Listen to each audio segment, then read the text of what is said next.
I'm low-key a JID hater.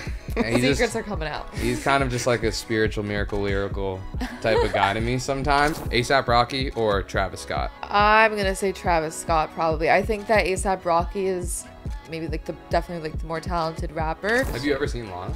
Literally, I was like there with my friends and she like wasn't on the set list. And me and all my friends were like eating food, like we're eating like hot dogs in a field, and I like said to them, I was like, if they just randomly announced Lana Del Rey coming to the stage, I was like, I'm going to throw this hot dog and run. 2 seconds later, they literally like, I hear like in the background someone go, Lana Del Rey like coming to this stage. Wow. Sprinted and she came, so I actually got to see her last year. Free big brother Slim, 2019 got caught with the gym. New bitch, she don't got no manners. She know I've been drinking, come fuck with the scammers. Tim Allen, how I walk with the hammer. Without Warning New York, we got a great friend on the podcast today. Someone who, if you see us out in New York, you might see us with. I'm going to let her introduce herself.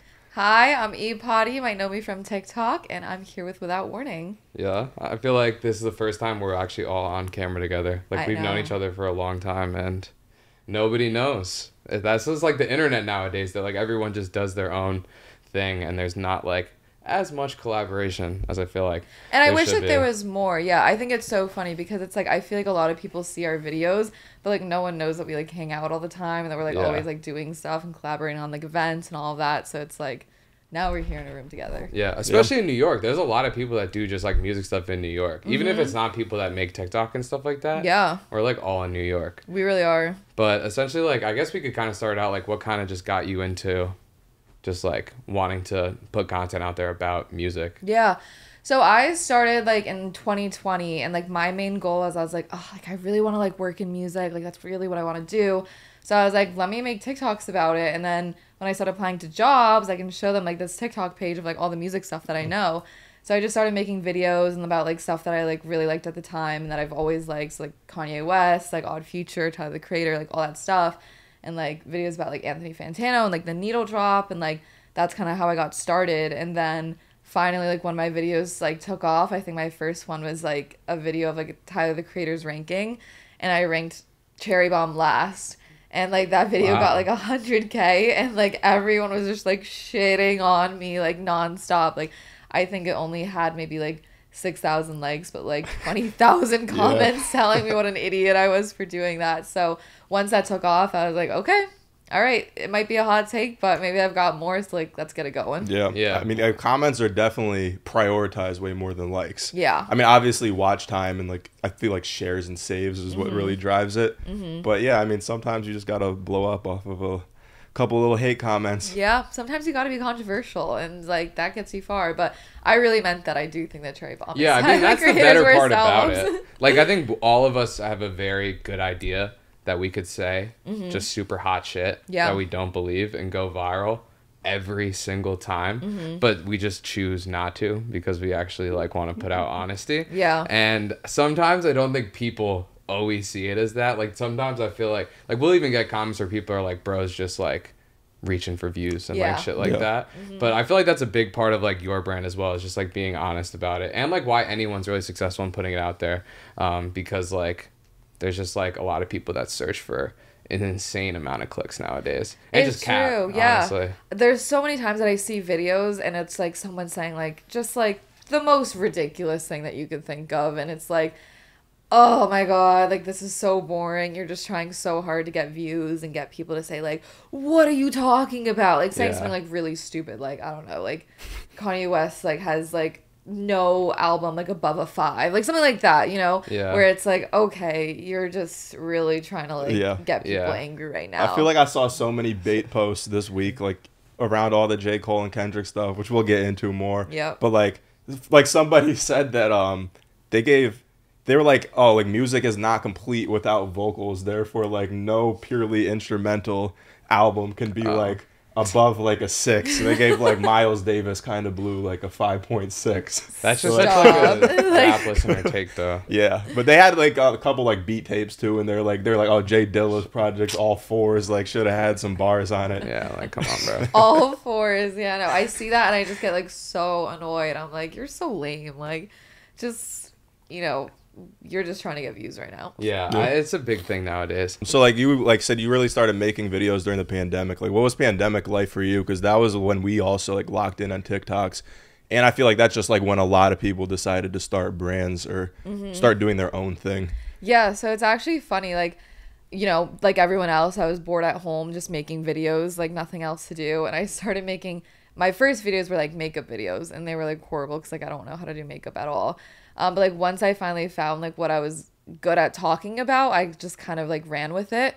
So during COVID, I just like spent almost every single day like coming up with new ideas, creative ideas, like anything that I could think of. Like I literally remember like when Tyler the Creator like came out with his new perfume, I did like a fake ad for like what I think like a commercial for like that perfume would look like. And like I literally dressed up in like beach florals and like did a whole like green screen and like had this whole music. So like it was just about forcing myself to be creative. And like obviously for a lot of people, COVID was like a kind of dark time, and it was lonely for sure. Like I was just like in my apartment in Bushwick with just like my 2 roommates, and I was like, okay, I could either channel this energy and just be like negative and be like upset and just like sit in my house and just be sad, or I can channel this into something creative, you know? Yeah. I could just watch a million videos on TikTok a day, or I can make videos for people to enjoy. So like that's what I really wanted to do.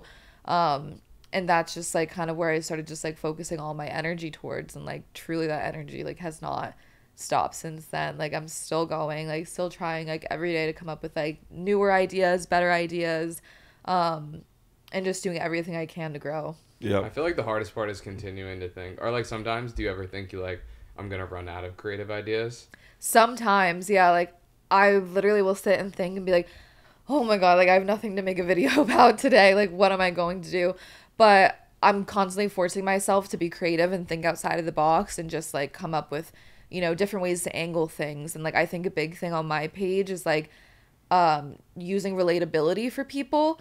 And so, you know, instead of just saying like, here are 5 songs to listen to, I'm like trying to come up with ways to make it more relatable. So I'm like, here are 5 songs to listen to if you were born in December and like your favorite color is blue. Yeah. And like just trying to be creative in that way, and just giving people like, oh, okay, like this is really for me. Like she really put thought into this and is making this for someone just like me. So I'm going to like listen to those songs. So like just trying to find new ways to like help people find music that they can relate to specifically, you know? Like Yeah. I do a lot of videos where it's like, I love movies too, so I'm like, you know, okay, if this is your favorite movie, then like this will probably be your favorite album, and like that kind of stuff. Yeah.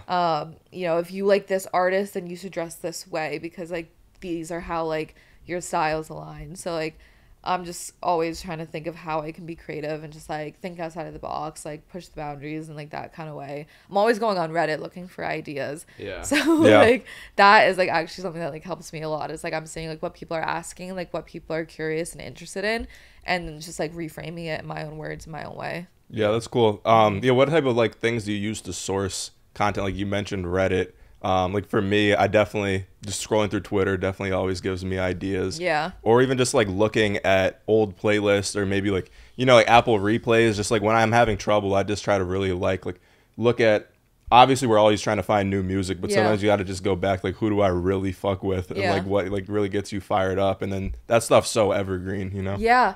So it's like 2 things. So it's like when it comes to sourcing things, I try to think about the things that I love and that I'm interested in that I feel like are maybe like underrepresented in media or content. So like something that I always think about, like video idea that I have right now is something that was so huge for me when I was like a preteen teenager, was like finding unreleased music from the artists that I loved.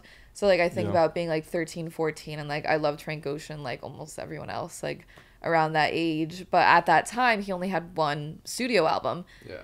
And so I was like, okay, I need to like listen to more music from this guy. Like, how do I find it? So like I would just like scour the internet, like scour YouTube, and like find like his unreleased songs.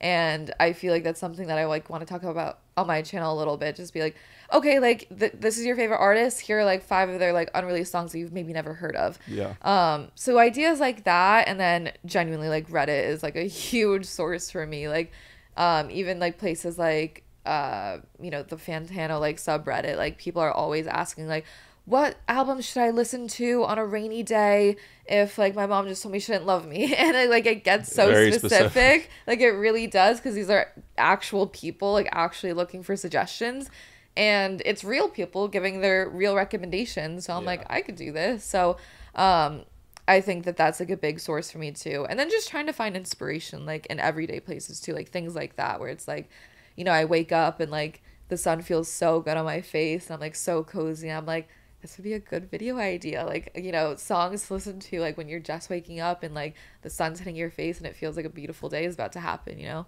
Yeah. I feel like Reddit's good advice, and Twitter, honestly. Those are like the only two social media platforms that aren't like crazy algorithm and like / engagement driven. It's based on communities, essentially. Yeah. So like if you see something that's like viral on Reddit or viral on Twitter, like there's a good chance that shit is gonna bang. Yeah. And if you care about the topic at hand, it's definitely gonna bang. There's also like how many times do you see these people putting like tweets as green screens on TikTok, or vice versa, like just posting the TikTok on Twitter and it goes viral. I've even seen like people will paraphrase TikToks on Twitter. They'll be like, oh, they're on TikTok talking about blah blah blah, instead of just posting the video. Exactly. And then that shit goes viral. But I definitely think with Twitter and Reddit, a big thing too is that those are like text-based apps, as opposed to IG, YouTube, TikTok, which doesn't sound like that significant, but it just there's so many thoughts on there that just aren't expressed in the video form. I'm not saying you just jack them, but it's a great place to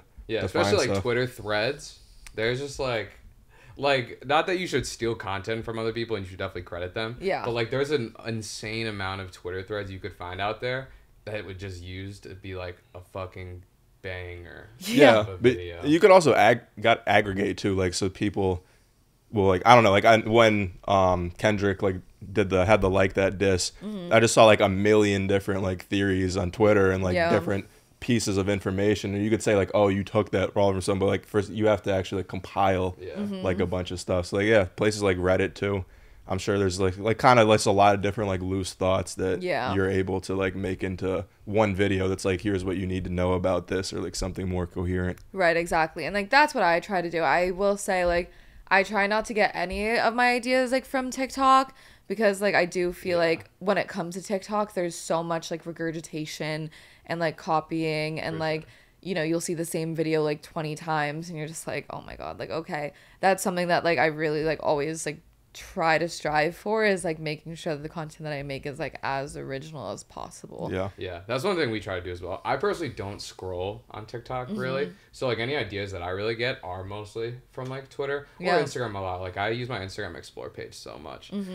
But that's the one thing you can get lost on TikTok, is like I know that's a platform everyone's really trying to grow, and it's like, okay, like how do you grow on TikTok? Let's look at people that have like viral TikToks and like use their ideas as well, which I mean statistically it probably does work for people, but in terms of like originality and like that following converting to other platforms, it might not be like the best long term, and you're never gonna really find like an insane amount of like fun out of that one. No, and that's the thing, it's like people I think gravitate towards someone that's original and like, I don't want to say like trailblazing, but I don't know, if you're just copying like everyone else's ideas on like, let's say like Music Talk, for example, what makes you stand out? Like what would make someone want to follow you, you know? Like you kind of have to like make your own path and do it yourself. Yeah, I feel like sometimes people just don't say their like own words as well. Like you could tell when something's like super scripted. Like I script my videos, but I script my videos like I'm like talking. Yeah. Like I talk out everything and then put it onto paper and then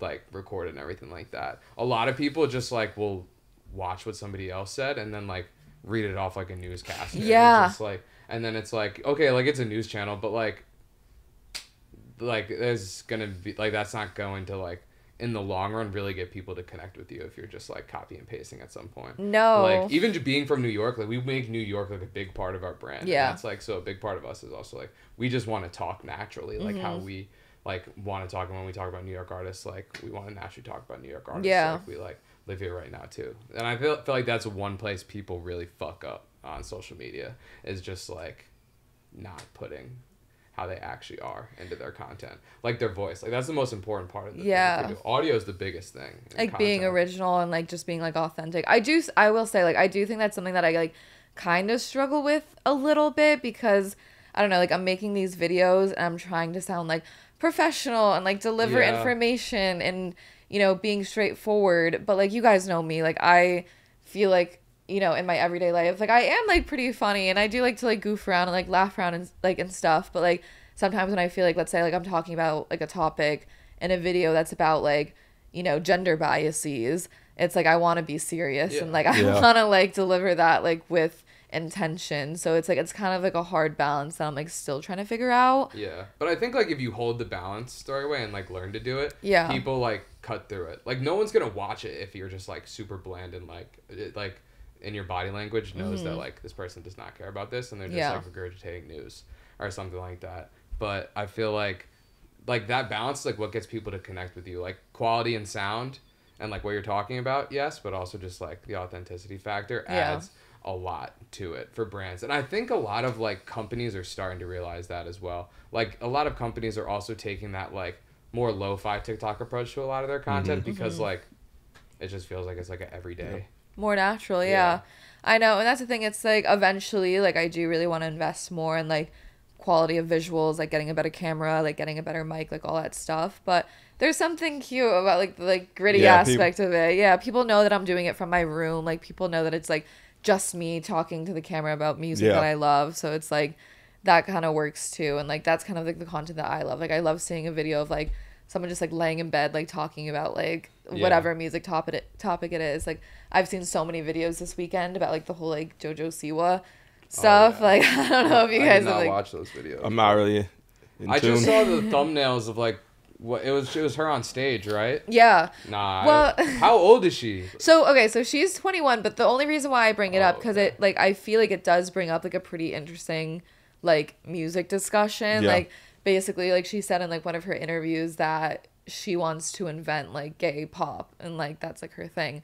But, you know, she's ignorant and like very stupid to say this because like that is a genre that's existed for like 30-40 plus years now. You know, think about David Bowie, like you think about everyone that's come before her and she's just like saying that she's inventing it. So it's like I love just like seeing I'm not super informed in that stuff because I'm not like, you know, part of that community, but like I've just like loved all weekend like watching these videos of like people just like in bed like really passionately like talking about this. And I'm like, this is what I want to see. Like this person knows what they're talking about. And I see viral videos all the time of people with like the iPhone, like just walking in New York City and like going around with the iPhone camera. Like it is something like pretty connective about somebody just like naturally talking to the camera like they're talking to you and just like giving you quality takes. And just like being themselves too. So I feel like that's just never gonna die. About it. If it were to die, it would have died already. Like it's been 4 to 5 years of like TikTok content just like that, and there's like very few forms that are more successful. And I mean the most successful ones are like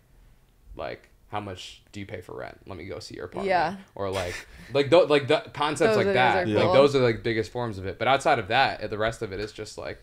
People kind of get outside of dances and like shit like that. That's still like a huge trend. It's kind of crazy though. Like when I really look at our early videos, like 2020, like the sound is horrible. I know. Horrible. Like the videos awful too. The concepts are really good. They're there, and like that's probably why they did well. But it was like crazy to see how like there was one point in time where everything on TikTok was just completely DIY. Like it was all people making stuff out of their bedrooms, and then. It wasn't taken that seriously. And the corporations started to catch on. They realized like this is a platform that we need to do, and then but they didn't really know how to do it at first. And I feel like they like eventually realized that you need to like adopt elements of those like that DIY style, or at least have the right creators to come in like with your resources.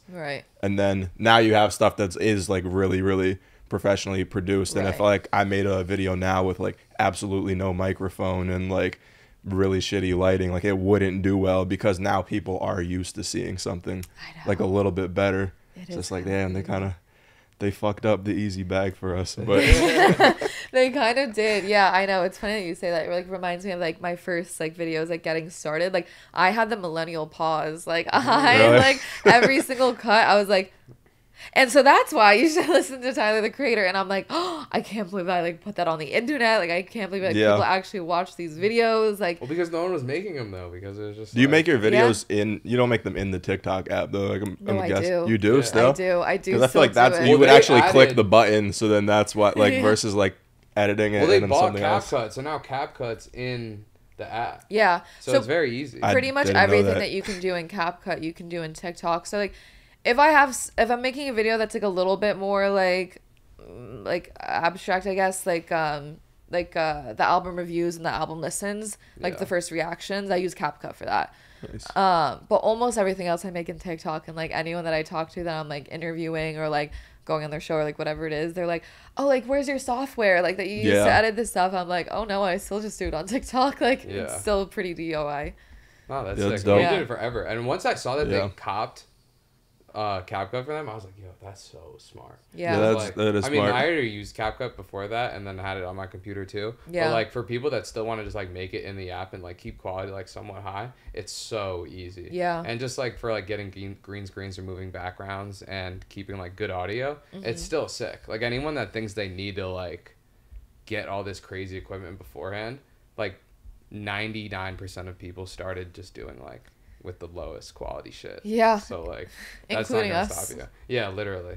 But should we hop into some I guess one other thing one more thing, like with I guess you getting started in the creator space. I was wondering, is you said that one of your motivations was to like get a job or a better job. And that's, I feel like that's something that's really common, like you know, like Arshawn from Kids Takeover, his like story is that he wanted a traditional music journalism job and was like, it's not working out, I'm going to start my own thing. Whether it was to grow that or to eventually like use that for a resume thing, I'm not exactly sure. But like for me, it was kind of the same deal. And I feel like opportunities I was able to get was like probably a balance of like, we have this platform and also just like, you know, traditional school stuff. But do you think that it helped you?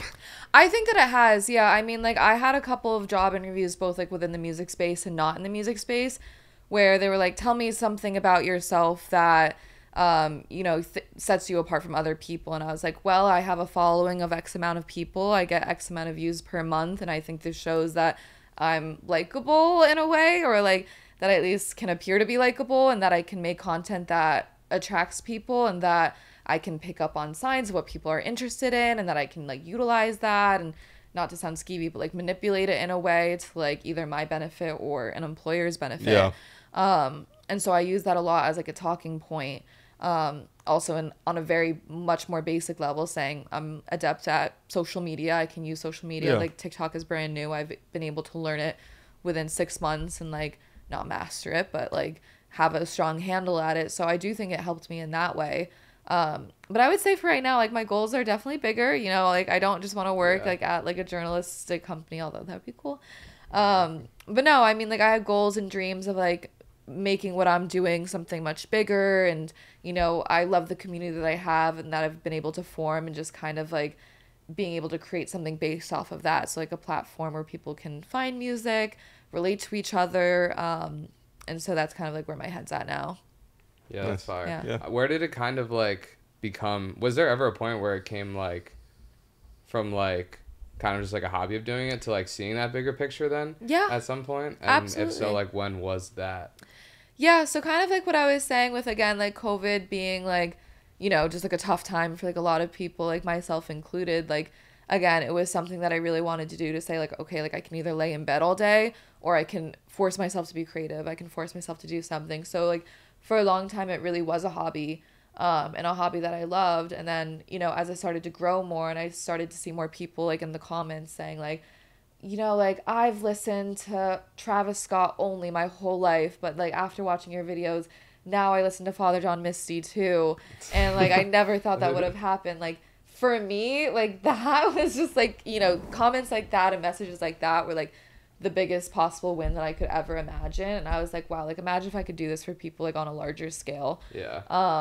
And like what could happen with that. And like I think about myself too, you know, like and it reminds me of myself, you know, because like in high school, I went through like a phase where like almost all that I listened to was like, you know, not that any of this stuff is bad, but just like Nicki Minaj, like, you know, Designer, like, like radio Future, like, Drake. And that was like my core. But then again, not to shout him out again, but like Anthony Fantano was like through channels like his, like I was able to find new music, and like it genuinely changed my entire life. Like, you know, like some of the music that I found there just like really shaped a lot of like core experiences and memories for me. and eventually just like shaped what I wanted to do in my life and the career that I wanted to have. So I was kind of just like, all right, this is a hobby right now, but imagine if I can like affect people in the same way and just do something bigger and help people. So yeah, I mean, I think music is just one of those things that like transcend people, and is why it's like people connect with it so much. I think that was also like my pivotal point where I was like, this could be something like way bigger than us just like making videos. Like I think our like the Without Warning platform took off like pretty early on relatively, but I wasn't like, this could just be like super super big. But then like I started to make videos that were like how to get into this artist before like a lot of people did any of those. And I don't even know what the first one I did was, but like it was probably, I don't know what the first one you did was. The first one I remember that up was probably Rocky. That shit went crazy. Really? No, like it was like, it probably was Rocky or somebody. Like I just started with like people that I really loved, like Rocky and Kid Cudi, and then it was like whatever, millions and millions and millions of views, and it was just like jump of like 15,000 followers just off that. Yeah. And I was like, if you could do this, then like if you just like give people advice on like what to listen to at that impact, then that was when it was like, that's crazy. And I still get comments and DMs all the time that's like, bro, I listen to Kid Cudi because you, or I listen to A$AP Rocky, especially that A$AP Rocky video. That shit fucking like went crazy. But then it was like all the other ones went crazy too. So it was like once that changed, and also some playlist videos, like if it was like a playlist of yours gets like whatever amount of likes, it's just like, damn, this is crazy. If you can just like say, hey, this is what I listen to, and then a bunch of people go and like the playlist that you listen to too, that also makes you think like how much you can really do by just like putting genuine content out there to kind of change it. And that was like the same pivotal point as me, and it had to be during COVID. Like that shit was just like in the lab, just making like cool stuff, going back and forth. So that's sick. And it's really cool. I mean, like again, like a playlist too, like that's something that you make like out of emotion. So it's like you're putting your emotion and your experience into that, and you're like helping other people maybe going through the same thing, like relate to that too. So like that's something that I like did a lot more during COVID than I do now.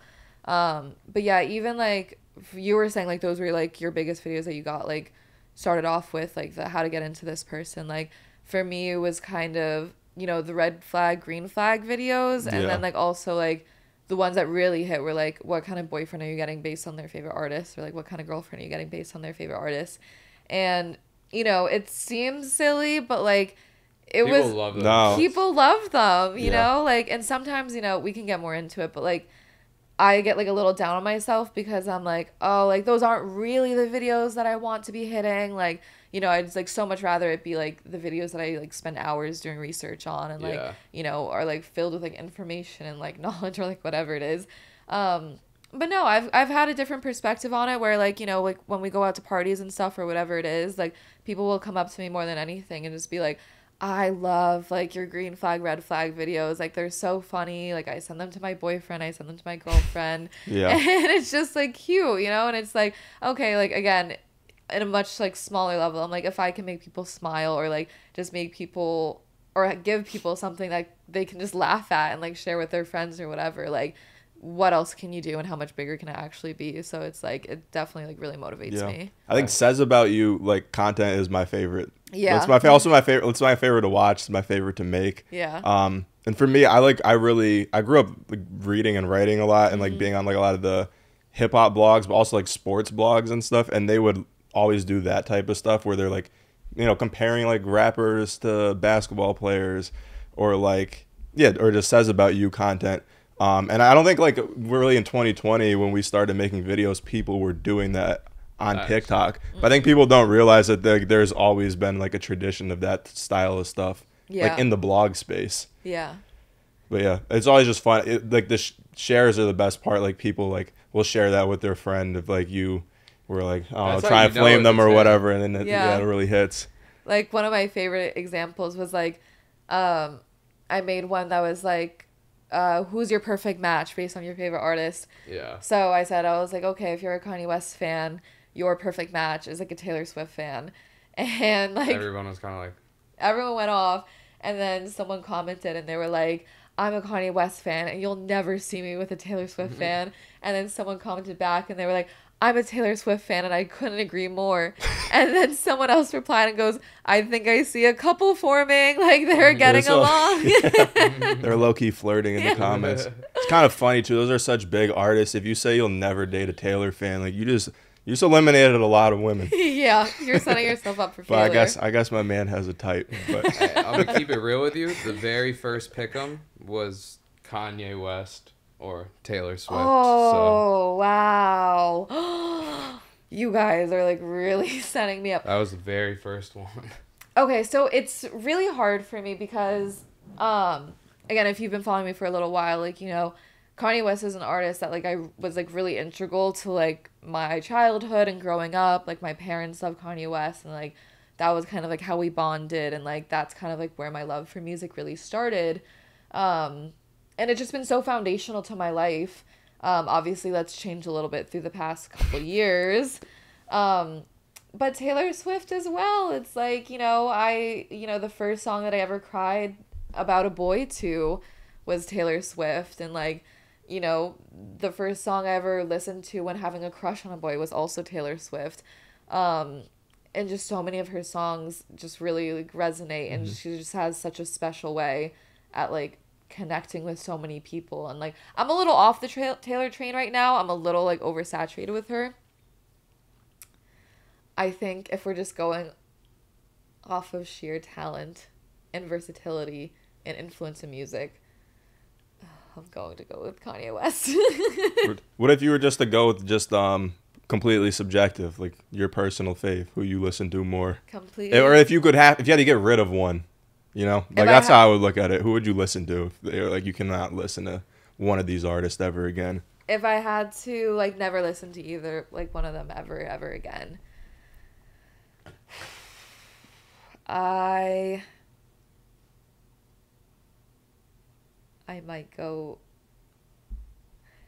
Yeah, I still might say Kanye West. Cool. I still might say. I feel like or just like move the mic a tiny bit. I feel like you just have a better opinion on that than us, because I think both of us would go Kanye, but Taylor was not like a big part of any of us, like, growing up or anything. Yeah, I think she's very, very talented, but also, like, I don't have the best opinion on her music to be like. That's why you never see Taylor Swift content on, like, any of our stuff. Because it's just like, it's all brand for us, and I'm not gonna make a video that's like, these are the top 5 Taylor Swift songs you should listen to if you like whoever or something like that. Because I'm like, I could and just take like 5 of her 15 biggest songs and people would be like it makes sense because like they're relatable to people and everybody knows them. But it's like, what I was gonna ask you, but you kind of answered it already. Talking about, like, you know, your experiences listening to her growing up. But how would you? It's a very broad question. Like, how would you explain the appeal of someone of Taylor to someone who just absolutely doesn't get it? Like, I'll see people on Twitter say like, oh, she has like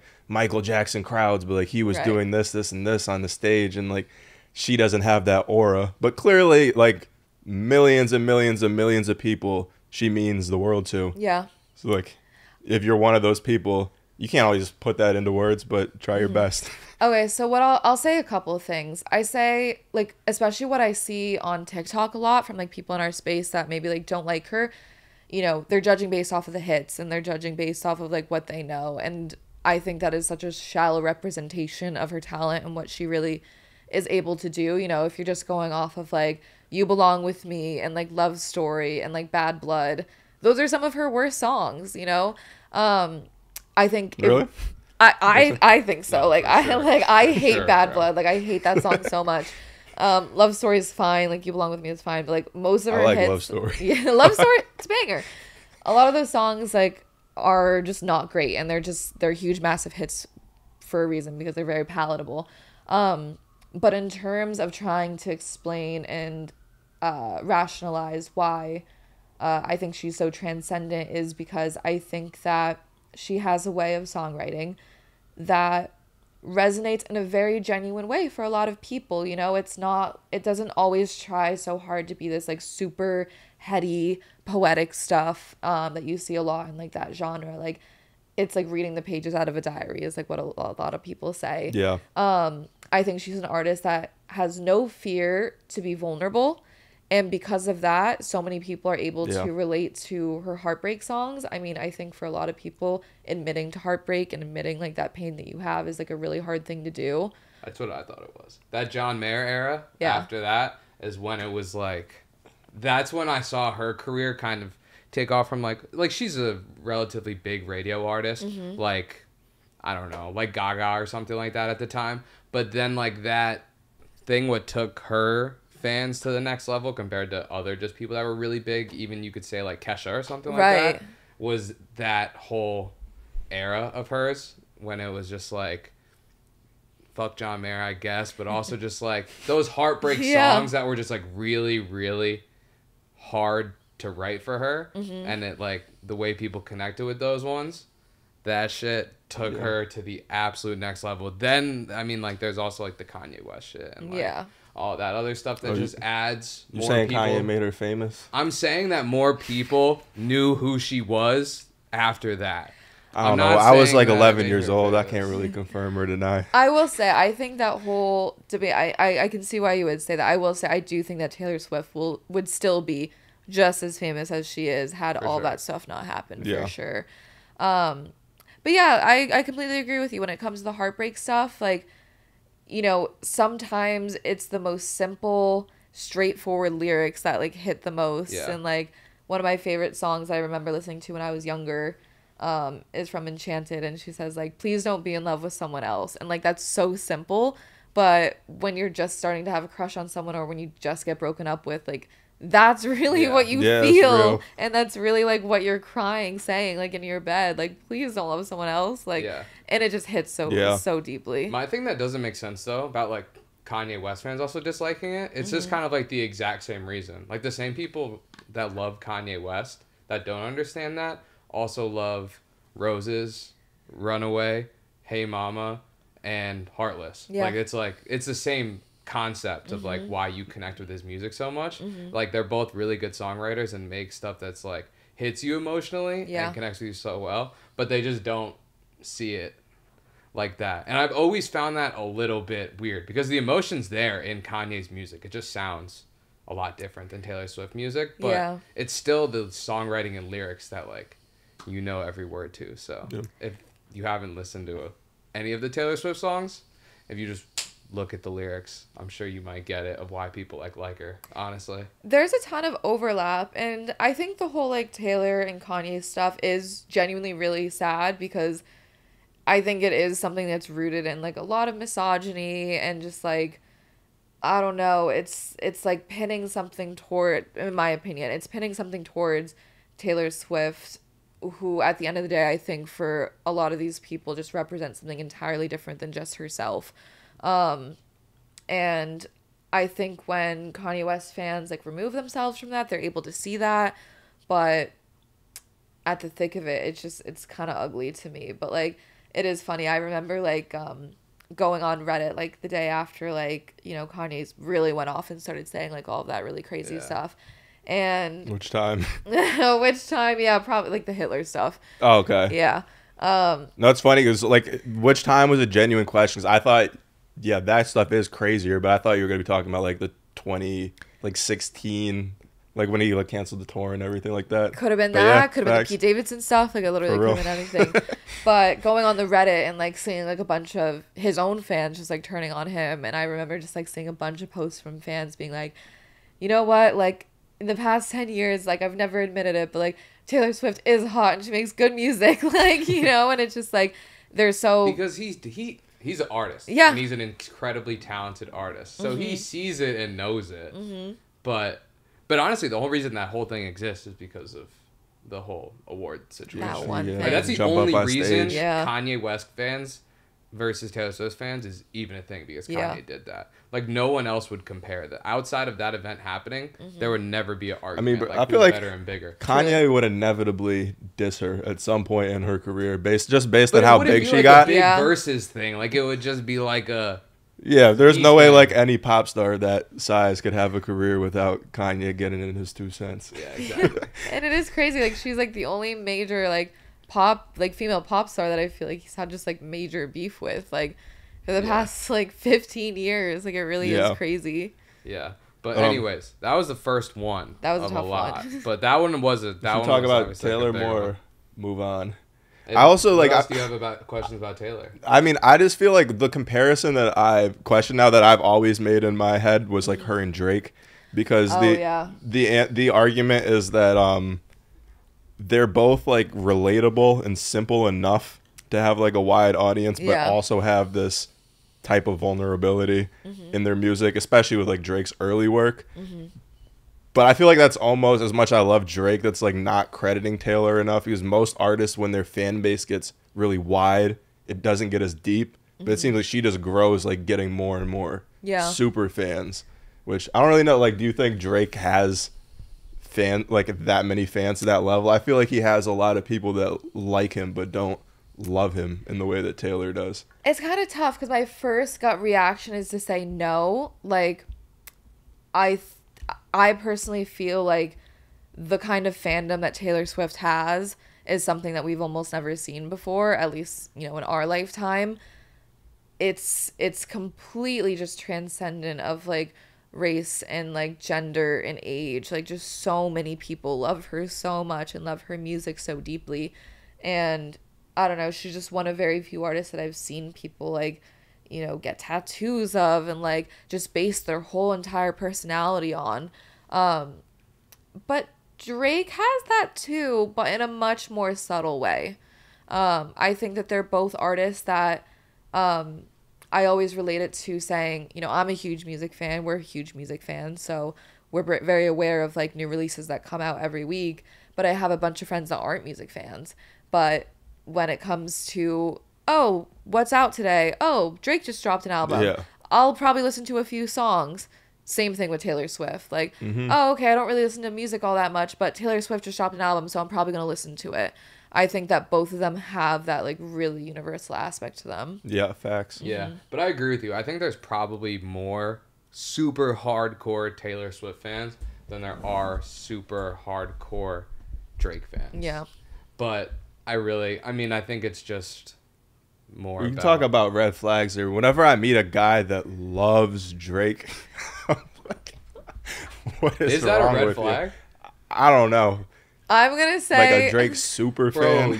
Like thinks every project is the shit. Like crazy. You don't think that, but we all know an insane amount of Drake lyrics. So by the definition of super fans, all three of us are probably Drake super fans. Yeah, I listen to him a lot, but like, I don't know. He's not my favorite rapper. Bro, but we know you could put on 150 Drake songs and we probably can know all the lyrics. All the words. I will say. So at that definition, that you have to be a super fan, because you can't even do that for like any other artist. I very briefly dated like a Drake super fan, like more than all of us. Like multiple like OVO hoodies, like a Drake tattoo, like every single Instagram caption was like a Drake lyric, like Drake was his Bible. And like, I'm not basing off of one experience, but I think that there is something just so harmless and innocent and like that kind of like naivety to like really believe that Drake is like the best artist ever. You're really just like everything's going over your head, but like in the most harmless way possible. So I'm gonna say it's like not a red flag. Yeah, I've sometimes for me, I think it also might just be like really too overly connecting with the first thing you really, really like. Yes, that's true. Yeah. Without going into it, and some people's personalities are just like that, and they'll never switch up on the one thing that they just started out by liking. Other people do that and then have different moments in their life. So I think that's like more of just like a personality thing that starts when you're a lot younger than you are. But like specifically when I think about people that are like really big Drake stans, that's like what it is. Yeah. That just like they never got out of the phase because that's just not what they were like nurtured to do. Right. They didn't grow out of it. That's actually a really good point. Yeah, because there are those people that just like they find something that they like and they just like stick to it. Yeah, facts. Like people have been eating Cinnamon Toast Crunch for breakfast every fucking day. Yeah. And that's just like what sticks on for them. And that's kind of just like, I think that's just a personality. Sometimes shit never, Cinnamon Toast Crunch gonna hit every time. Yeah, so. Exactly. Drake hits every time too. He does. Yeah. Hey, I like Drake almost as much as the next guy, so I'm not talking shit about Drake. But like you do have a point on there being like really, really like guys that go all out with it and change it, that could be a red flag. But I would say that's the same thing for like everybody though.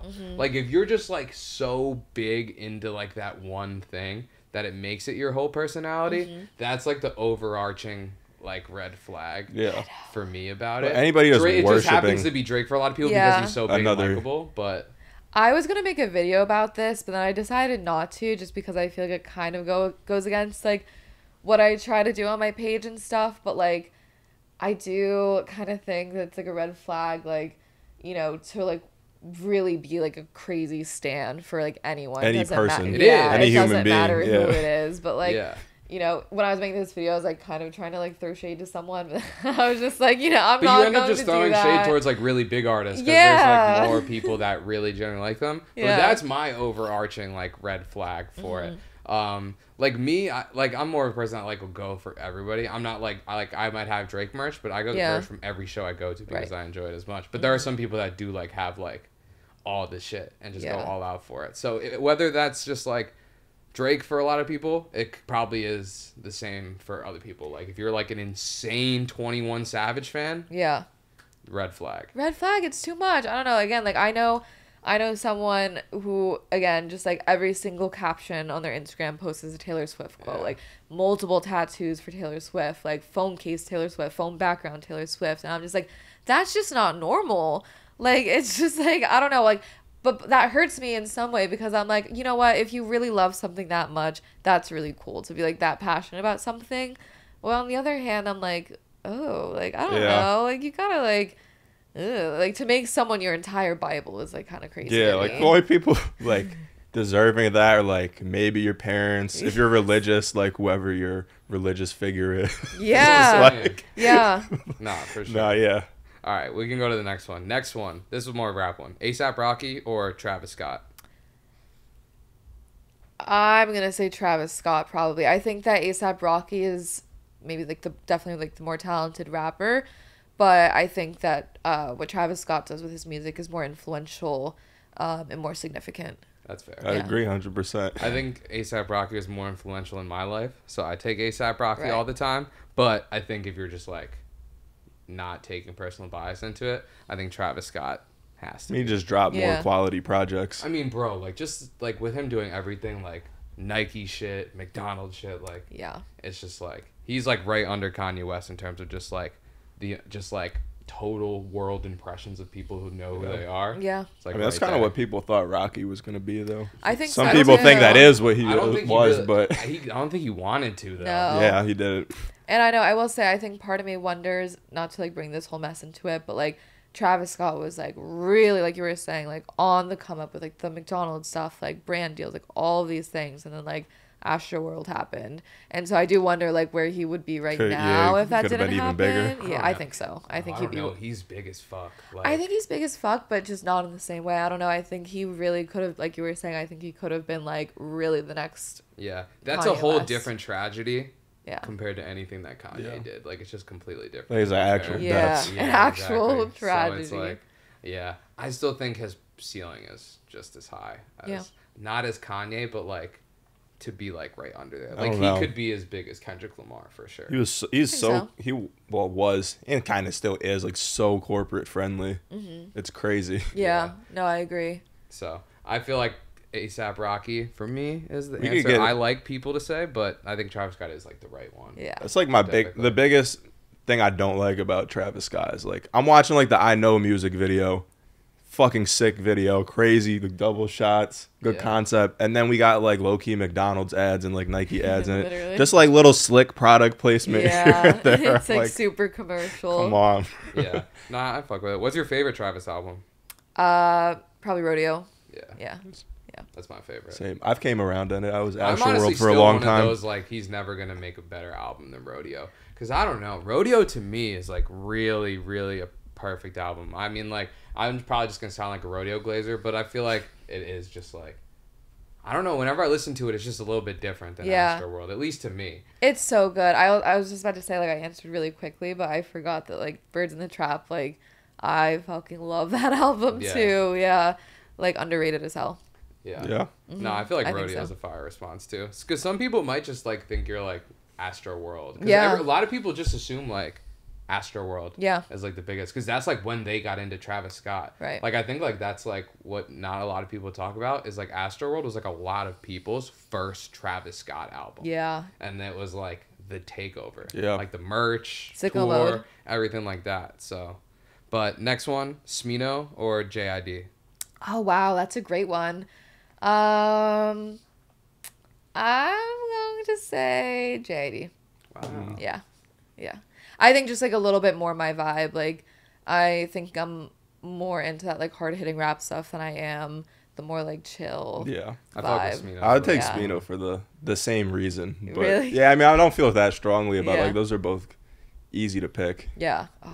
I'm just not, I honestly just don't like that Smino, or not the JID song with Imagine Dragons, to be honest. Oh shit. That shit is, bro. The fact that that's his biggest song is so, like, that's his biggest song. That disqualified him. I don't fuck with that song. I'm also just not like a huge JID fan. Like, I'm low-key a JID hater. He hates Stick too. We remember talking about that. I'm low-key a JID hater. And Secrets are coming out. He's kind of just like a spiritual, miracle, lyrical type of guy to me sometimes. But he also does have like a twang to him that like is like really likable to me. Which is also the same reason I really like a lot of Smino's music. Yeah. I just think like Smino's a little bit more groovy and dresses cooler. Yeah. And like has a vibe to me that I like a little bit more. But that's just me. I think a lot of people would say JID though. Yeah. Next one, SZA or Lana Del Rey? Oh, Lana Del Rey, like so easy for me. Easy? Yeah. Yeah. Yeah, I like grew up so like the foundations of me are like literally Tyler the Creator, Lana Del Rey, and Father John Misty. Like those are like my those are so my nobody's gonna like really be over Lana. No, can't be over Lana. Are you going to Coachella? You know what? So I really wanted to go to Coachella because again, they're my top 2 on my pyramid. But it wasn't in the cards for me, obviously, like really, really expensive, but like was trying to figure out like press passes and all that too. But then I went to Rolling Loud in California like this past month, which was an amazing experience, I will say. But it just reminded me that I'm not the hugest fan of that huge festival layout where like you're at one set and then you have to run like hundreds of feet like to get to the other set, and it's like really stressful and you're there all day and you're tired. So I'm gonna be missing Coachella this year, but I'll be watching on the live stream. Have you ever seen Lana? Yes, I actually saw her. I saw her in 2013 with. Oh damn! Wow. Really early. Yeah, that's a long time ago. Yeah, I saw her in 2013. That's like Ultra era, right? Like Ultra Violence. She had just come out with. She had only come out with Born to Die in Paradise, I think, at this time. Because those were the only songs. And I went with like my boyfriend at the time. My like high school boyfriend, and she was like just wearing a kimono, and I think she was like kind of How many drunk. people were there? It was a really small like concert hall in Connecticut. That's so cool. Yeah. No, that's insane. So now, really then you have to see her at some point with. Well, actually, crowds. I forgot. I went to this festival in Charleston called High Water. High Water is like a full concert. Carolina. Yeah. Nice. You guys, literally, I was like there with my friends, and she like wasn't on the set list. And me and all my friends were like eating food, like we're eating like hot dogs in a field, and I like said to them, I was like, if they just randomly announced Lana Del Rey coming to this stage, I was like, I'm going to throw this hot dog and run. 2 seconds later, they literally like I hear like in the background someone go, Lana Del Rey like coming to this stage. Sprinted, and she came. So I actually got to see her last year. That's one person I really, really do want to see, because I would take Lana as well. I love SZA's music. Yeah. My thing about SZA is her catalog's not big enough to me to be like she's competing with a lot of people. Yeah. But I think Lana's like the better songwriter. Yeah. Vocalists are kind of like both like the same vocalist, but Lana does go crazy. And her breath control is ridiculous. It's gotten so much better. Her lyrics have gotten so much better. I think they kind of both hit for me in the same way, where both Lana and SZA are not afraid to portray themselves as girls who have been weak or can be weak when it comes to love and relationships. And I think that has like bothered people in the past of like being like, oh, like we should promote music that like shows women being strong and powerful and like embracing, you know, the strength of femininity. But like sometimes that's not really the reality of like all situations, and like it certainly hasn't been my reality in a lot of situations. So like both of their musics I've like really been able to relate to in that way. Balana got there first for me. So it's like she was there for me like 2013 and 2014. So that's a fact. Like they definitely both like have a whole other level of vulnerability to them where they're like kind of like able to like portray themselves as a victim in a sense, or not just be like overtly like I'm fine, I'm great, I'm getting over this. Or like in the case of SZA, like I don't know. It'll like remind, some of her lyrics remind me of like Future in a way where he like, they'll deliver lyrics that are supposed to sound like fuck you, but like the way that they say it, you can tell like in their voice that they're like still like hurt or like working through things. They're hurting for sure. Yeah. I know. And it really is powerful. And like, like again, I kind of said this before, not to get like too into this, but it's like, you know, they talk, I think, with a lot of truth, like when it comes to like abuse and relationship too, because like I think that's a lot of criticism that's like SZA has gotten recently from her music. She has one lyric, I can't remember what it is right now, but it like specifically talks about like abuse. Sometimes that stuff happens and that's real life, and you know, at least they're talking about it instead of pretending that stuff doesn't happen, you know. Like I mean, like people go back to people that mistreat them and stuff, and like in real life, and it's like you'll do a lot better as an artist if you're just like real to what your experience is, which is what they do. And I think girls are a lot better off having music and people that they can relate to in those scenarios. And I think girls can feel way more lost if there's no music like that exists. Like, you know, like a girl can be making like a decision that, you know, maybe isn't the best for her. And like she's looking for music to listen to and she's like, what the fuck? Like, am I the only one in this kind of situation? Like, am I just an absolute idiot? But like, to know that they're, you know, your situations and your experiences are valid, I think is very comforting to a lot of people. Yeah. I think it's also cool when they make music like Smoking on My X Pack too, because everyone goes through like emotional roller coasters. So it's like, it's cool to see artists also be able to listen to them at their like highs of like, and she'll say like stuff, but also saying like, nah, fuck that shit too, like, because that's like how real people feel. You go through those same emotions and you could be 6 hours apart. Exactly. So, like on the same song or like same album, she'll say fucking on my ex because he validated me. Exactly. I know. And Lana too, it's like, she'll have like lyrics that are about the weak stuff, but like again in the same album she has like a lyric that I loved. I was always like, and my boyfriend's pretty cool, but he's not as cool as me. So it's like, it's really that like dichotomy of like random chaotic emotions like all in the same place. All right, next one, Earl Sweatshirt or Mac Miller? Oh my god, you guys, like you really made this hard for me. Earl Sweatshirt, I think. Earl Sweatshirt. I think that give it about 15-20 years, I think that he'll be looked at as one of the greatest rappers alive. I think that his talent and what he's able to do with lyrics, and how just dark and moody and emotive it is really something like that we haven't seen too much in the space for sure.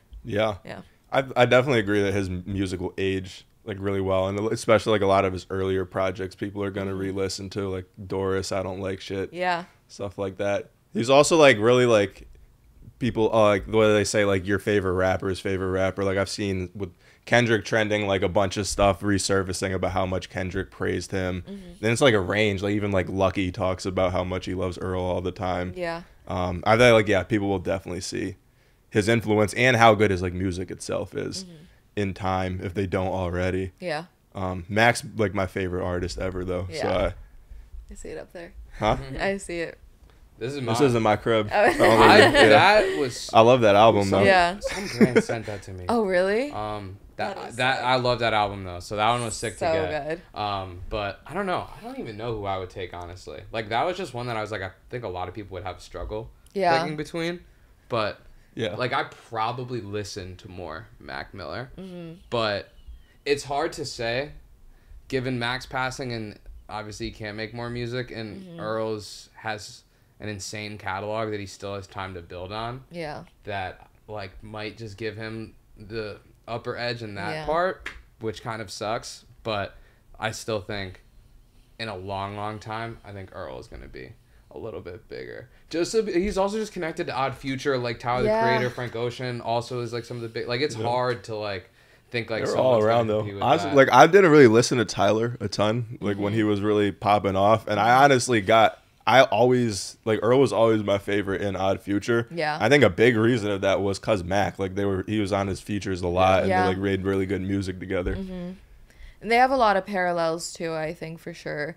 And yeah, it's hard not to say Mac because I think that Mac resonated with like our generation like a little bit more for sure when it comes to that like anxiety and depression stuff. Like I think a lot of people have been able to like really take his I would say music some to people heart. think like, or just the general aspect is like Mac Miller's biggest songs are just like some of the best music ever. Yeah. And like Earl's doesn't have like songs that are even remotely close to any of the size of Mac songs. His pen is definitely a step so that above most. Yeah. That's the thing. Yeah, Earl Sweatshirt doesn't really have like mainstream songs like that like at all. Yeah. Next one is Lil Uzi or Playboi Carti. This is like our fan base's like core dire question right here. This could be a whole episode. Okay, really easy for me. I'm gonna say Playboi Carti for sure. Yeah, absolutely. What Playboi Carti has done is just so massive, you know, to the genre in general. Like he is just like incredibly influential. Like his albums, although few, like have completely just like shaped a whole new generation. And like now there's like millions of people trying to make music like him, and who won't exactly be able to do it because like he has a very special and specific way that he does it. And he's one of a kind, and he'll be remembered as one of a kind for sure. Yeah, I mean, I would take Carti too. Me too. I feel like I hear even a lot of rappers now even just copying his like more recent flow, like I don't know. Yeah, oh my god, I cannot with all the growling. It's just crazy how tight big, flow. It's just so crazy how big he got. Because the other one was just like Uzi was just bigger. Yeah. But now Carti's bigger than Uzi's ever been. For sure. It's not true. Bro, he's got... Bro, if you look at... Show me a song like EXO Tour Life. Bro, Carnival... Bro, I'm saying this as a Carti fan. That's just a fact. Right now, he definitely has, like, a bigger, just, like, total amount of people listening to him than Uzi ever did. I don't think that's correct. Bro, he has more monthly listeners than Kendrick right now. I think so, too. I think Carti is, like, really close to being, like, a main, like, headline artist. I mean, he is a... Look, I'm going back and forth. I'm fucking seesaw. Bro, right now... He is a headline artist. Bro, right now, Playboi Carti has 59 million monthly listeners. Yeah, that's absurd. And Uzi has, like, what, 30? Uzi has 30.4. Yeah, but you said it's at his peak. Like, Uzi has diamond songs. Yeah, but I mean, Carti over time is still... I think he has a diamond song. He has EXO Tour Life, which is diamond. But, I mean, bro, like, right now, like, I do have to look at the stats, but I highly doubt Uzi had over or close to 60 million monthly listeners. Like, that's an insane number of listeners. Before this one, Carti's peak was probably, like, 20. Yeah. He's gone up a lot recently. To your, like, headlining point, I mean, it's, like, a fact that if you have, like, need him and Travis to, like, really headline your festival, if it's, like, a Rolling Loud or something, and you wanted to do as well and be as lit as possible, like, I wonder how much he can really like charge them, because like the promoters definitely know like that's what people want to see. The whole rest of the lineup can be ass. Yeah, like a Playboi Carti's headline. Like Carti and Trav Fest. Yeah, literally. That's who people are coming out for. You know, it's like I think that Carti can bring crowds that like Uzi could just not. Yeah, that's true. And if they can't get Trav and Carti, they're like, oh, I guess we'll get Future and Ye, and then people are like, damn, which shows you how big they are. One thing, and I really think it is the differentiator between these guys for me, of why I think Travis and Carti are just way bigger than Uzi, is just like the merchandise and shit they sell. You ain't never seen Uzi merch out, like you just don't. Yeah. But everybody wears Carti and Trav merch everywhere, and like all that shit. They just have the ability to connect with their audience deep enough to buy into their lifestyle and like get deeper into it, and Uzi just doesn't have that. Yeah, I'll say EXO Tour Life didn't do that. A step further, I think it's about like the brand. Like Playboi Carti is like a whole brand. Like he's not just like an artist that you can listen to. Like he is a whole brand that you can like fully associate yourself with. Yeah. You know, I don't think you can do that in the same way with Uzi, like at all. No, not anymore. Maybe in 2016. I feel like That's to be not fair, a compliment. That's but to be like 8 years ago. Be fair to Uzi though, I feel like the influence that Carti had, like now with Whole Lotta Red, Uzi's was comparable when he dropped. Love Is Rage and Lil Uzi Vert versus the World. Maybe, but it's like you have to build on that. Everybody was rapping them. Da, da, da, da. Bro, but you gotta build on it. You gotta like nobody was buying Cardi merch for self-titled.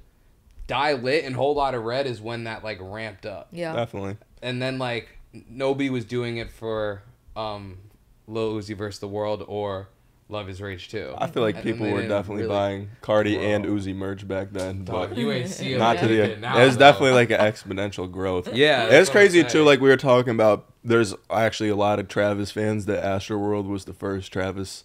Because it was. That's the same thing with Whole Lotta Red with like Cardi. There's people, yeah, like, that makes sense. There are people that listen to that and then went back and discovered his other stuff. So like when you're debating his albums, like if that was your experience, that was just the one. Like if that shit didn't click, it would have been over for like it was just one of the. It was such a pivotal album that it was like we talk about it a lot because it was very pivotal for us and we were just on the edge. That was like, this shit is crazy. Like when you see this in concert, it's about to be crazy. Astroworld was the same way too, because but like same thing with it. And then it was like it just ended up being that thing that took them from like superstar to just like legend. Like that was Astroworld for Travis, and that's what Whole Lotta Red. And it's a whole different thing, you know. It's like an album like Whole Lotta Red, like whether you like it or don't like it, it's something completely different in my opinion, like fairly groundbreaking and. That is what sets Cardi apart. Like from even if it's not groundbreaking for the entirety of music, it was groundbreaking for a lot of people that listen to that genre. Oh yeah. Like he took like just different pieces from other genres that already existed, but put it into like his fan base, which elevated it. So I also don't really ever know if like you, as much as I like Cardi, if you'd asked me a few years ago, like in 2024, who's gonna be like the one artist that everyone wants is on their feature, it was gonna be him. Like, you know, like I feel like every year there's just that one artist that, like you need your song to be hot. Like that's the one. And even an artist like Kanye, like through all his controversy, and everything, like the life that Vultures has is because of Carnival. 1,000%. I'm gonna be honest, right now on your album, you definitely want a Cardi feature over a Kanye feature. I'm not gonna lie. Like French Montana just had a Kanye feature.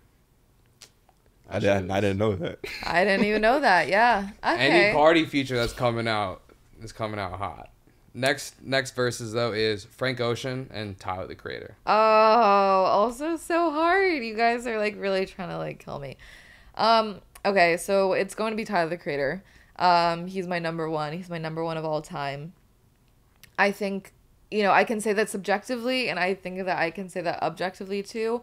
I think that Tyler the Creator has been an artist that, you know, was groundbreaking at his time as well. Like, was doing something kind of out there and weird and just, like, really connected with a lot of people in, like, a strange way, and, like, me as well. And he started doing that really, like, aggressive, like, violent, like, horrorcore type rap or whatever, and, like, that's kind of where he started.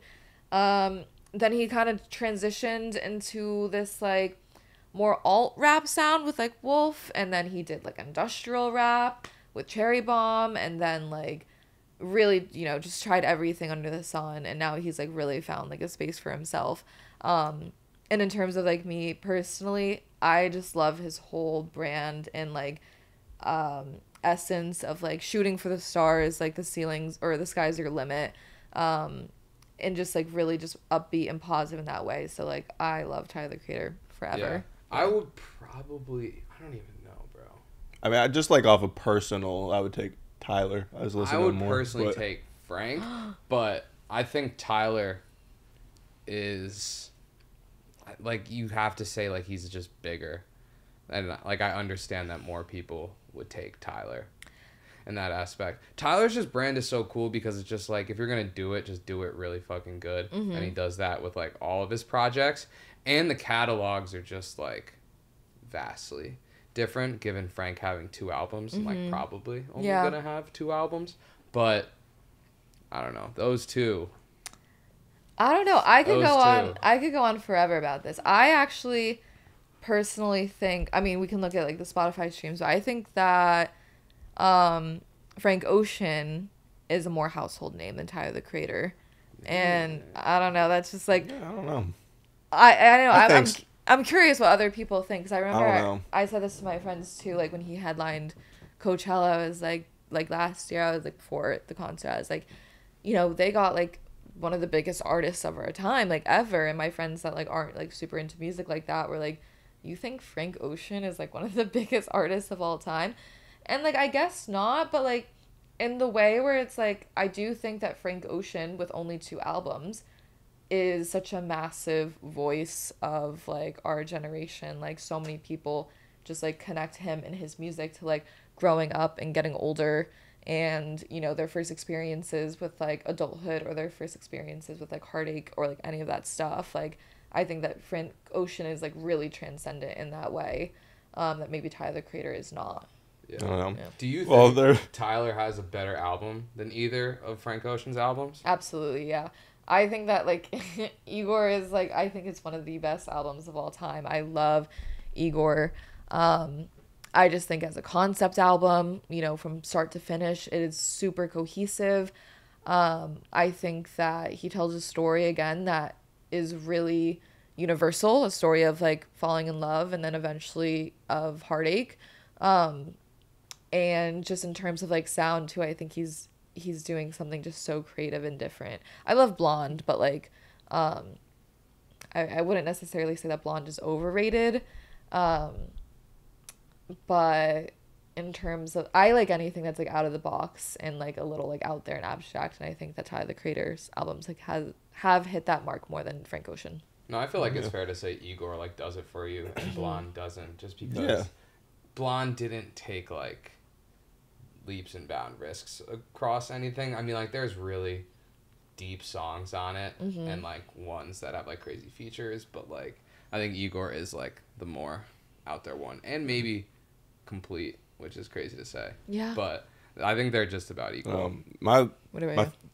For me, who I would take, definitely Tyler. I'm not saying definitely as in like he's not a lot better. I just am a bigger fan of his. Yeah. My like favorite Tyler album is like, I'm almost like embarrassed to say. What do you think? Okay, wait. So Goblin. Is it Goblin? No. Okay, wait. Is it Cherry Bomb? No, Warmer. Is it Wolf? Colder. Okay. Flower Boy? No. Oh, it's Call Me If You Get Lost. Oh. Yeah. You know what? That's not embarrassing at all. That album is so good. I fucked with that album. Yeah. I always just wanted him to make an album like that. I feel like he was listening to me, like just on some luxury rap shit, on some like older beats. Because I just felt like he'd have a great voice for like that, and he never really tried to do a project like that. And I think it's just like his... I feel like he had to experience like luxury travel. It's like, yeah, facts. He had to just be on that type of timing. Yeah, but I also just feel like it's like his coolest album in a way. Like, I don't know, Igor is like really cool too, and so is Flower Boy. They're different. He's not flexing in the same way. Like, he's just more vulnerable, which probably makes the music like overall more rich. But Call Me If You Get Lost is just like the perfect summer album. Dope. It's really I mean, like, I love the whole concept of like taking the Gangsta Grillz sound and being like, because he tweeted like so long ago, he was like, one day I want to make an album of like just these beats and like just do this kind of style thing, and he did it, and he made it his own. And like, it's really cool to hear Tyler like just rapping in so many different ways on so many different songs. Like, it really is a good album. Not my favorite from him, but like really good. I feel like that's not a hot take. It probably is, because most Tyler the Creator fans connect with him over a long period of time, and that's just like his newest shit. But that's not a bad take. Like, it's a cool ass album. Yeah. And I feel like we're at the age where it came out at a really good time for us. Like, if you're maybe 27, maybe it's not your favorite. Yeah. And if you're younger, like 18, it's not your favorite. But if you sit right in between those ages, it's like perfect for you. Yeah, and it's weird. It's like, I definitely like, I listened to Tyler like over a decade before that, and like enjoyed his stuff for the most part since about that time. But like, I don't know, like for some reason, it's whatever album is like the first one that you like really get into is just always gonna be your favorite. And there was never a point in time before that like Tyler was like my favorite rapper for like that year, like that project, with like a couple of others, or like probably like were my favorite that year. And there was never another project that he dropped that I liked better than everything else that was me for came Flower out that Boy, time. Like, I saw him and Frank Ocean. They performed separately at Panorama in New York City, so I saw both of them the same day, and that was like Flower Boy era, and he did like Who Dat Boy with A$AP Rocky, like See You Again. He had the whole Flower Boy set. Yeah. So when I saw that, that's when I was like super big into that Flower Boy Tyler era, and that Blonde era too, because Frank was performing Blonde. But that's what Flower Boy, that'll always be my favorite Tyler album, just because of that. Right. But I do think his best album is Igor. Like I think like that's just a crazy album put together, honestly. It's so good. Oh, but I love it so much. last one is Kendrick or J. Cole. And I feel like this might be easy for all three of us. But like it brings up a good segment after the fact. I think so too. If you see my videos, you probably know Kendrick Lamar for me. Even despite all this beef from the past month, you can rank all of their albums. Kendrick Lamar's albums are going to be on top of all of J. Cole's albums. For sure. All of them. Bro, yeah, pretty much. Not one J. Cole album better than any Kendrick Lamar project. Not even just albums. Like even if you take Section 80, Untitled, Unlisted, like all of those albums are better than all J. Cole albums. Yeah. For me, I agree with y'all. You're just taking a couple steps too far. Like Forest Hills Drive is better than J. Cole fans talk. I think it's better than Mr. Morale. I think it's better than. I just did a ring. 2014 Forest Hills Drive. You're acting like you ain't listening to that shit every day, bro. But when I listen to that, it puts you back into 2014. When I listen to Damn, I don't go back to 2017. When you listen to Mr. Morale, what does it make you think of? That album is great, bro. When's the last time you listened to it? Keep it a stack. Literally like 2 days ago. Right. It makes me think of the future. That is true. It's like 2014. It brings you back to 2014. It does. Like Mr. Morale, like it's still relevant today. Like it's that good. It came out 2 years ago. Are you like? Is that like your least favorite Kendrick album? I mean, yeah. If I had to pick one, yeah, it's not ass. It's not ass at all. But like, I like everything else that he's dropped. That's like a little bit more 8 for me. It's so good. I will say, like, I did put 2014 over Mr. Morale, but that's only because I think that 2014 has had more time to sit and kind of like simmer a little bit, whereas like, you know, give it a couple more years. Mr. Morale, like maybe. It's definitely on top. I feel like we're doing some revisionist history though if we don't. Like 2014 Forest Hills Drive to everybody was always a classic. Yeah, it is, but it also, maybe it was a little overrated at the time compared to other stuff. Like I think that came out at the time. Like it came out in 2015. It's like a crazy year. Yeah, or 2014. I do think there is a both crazy years for music. I mean, I do think like if you.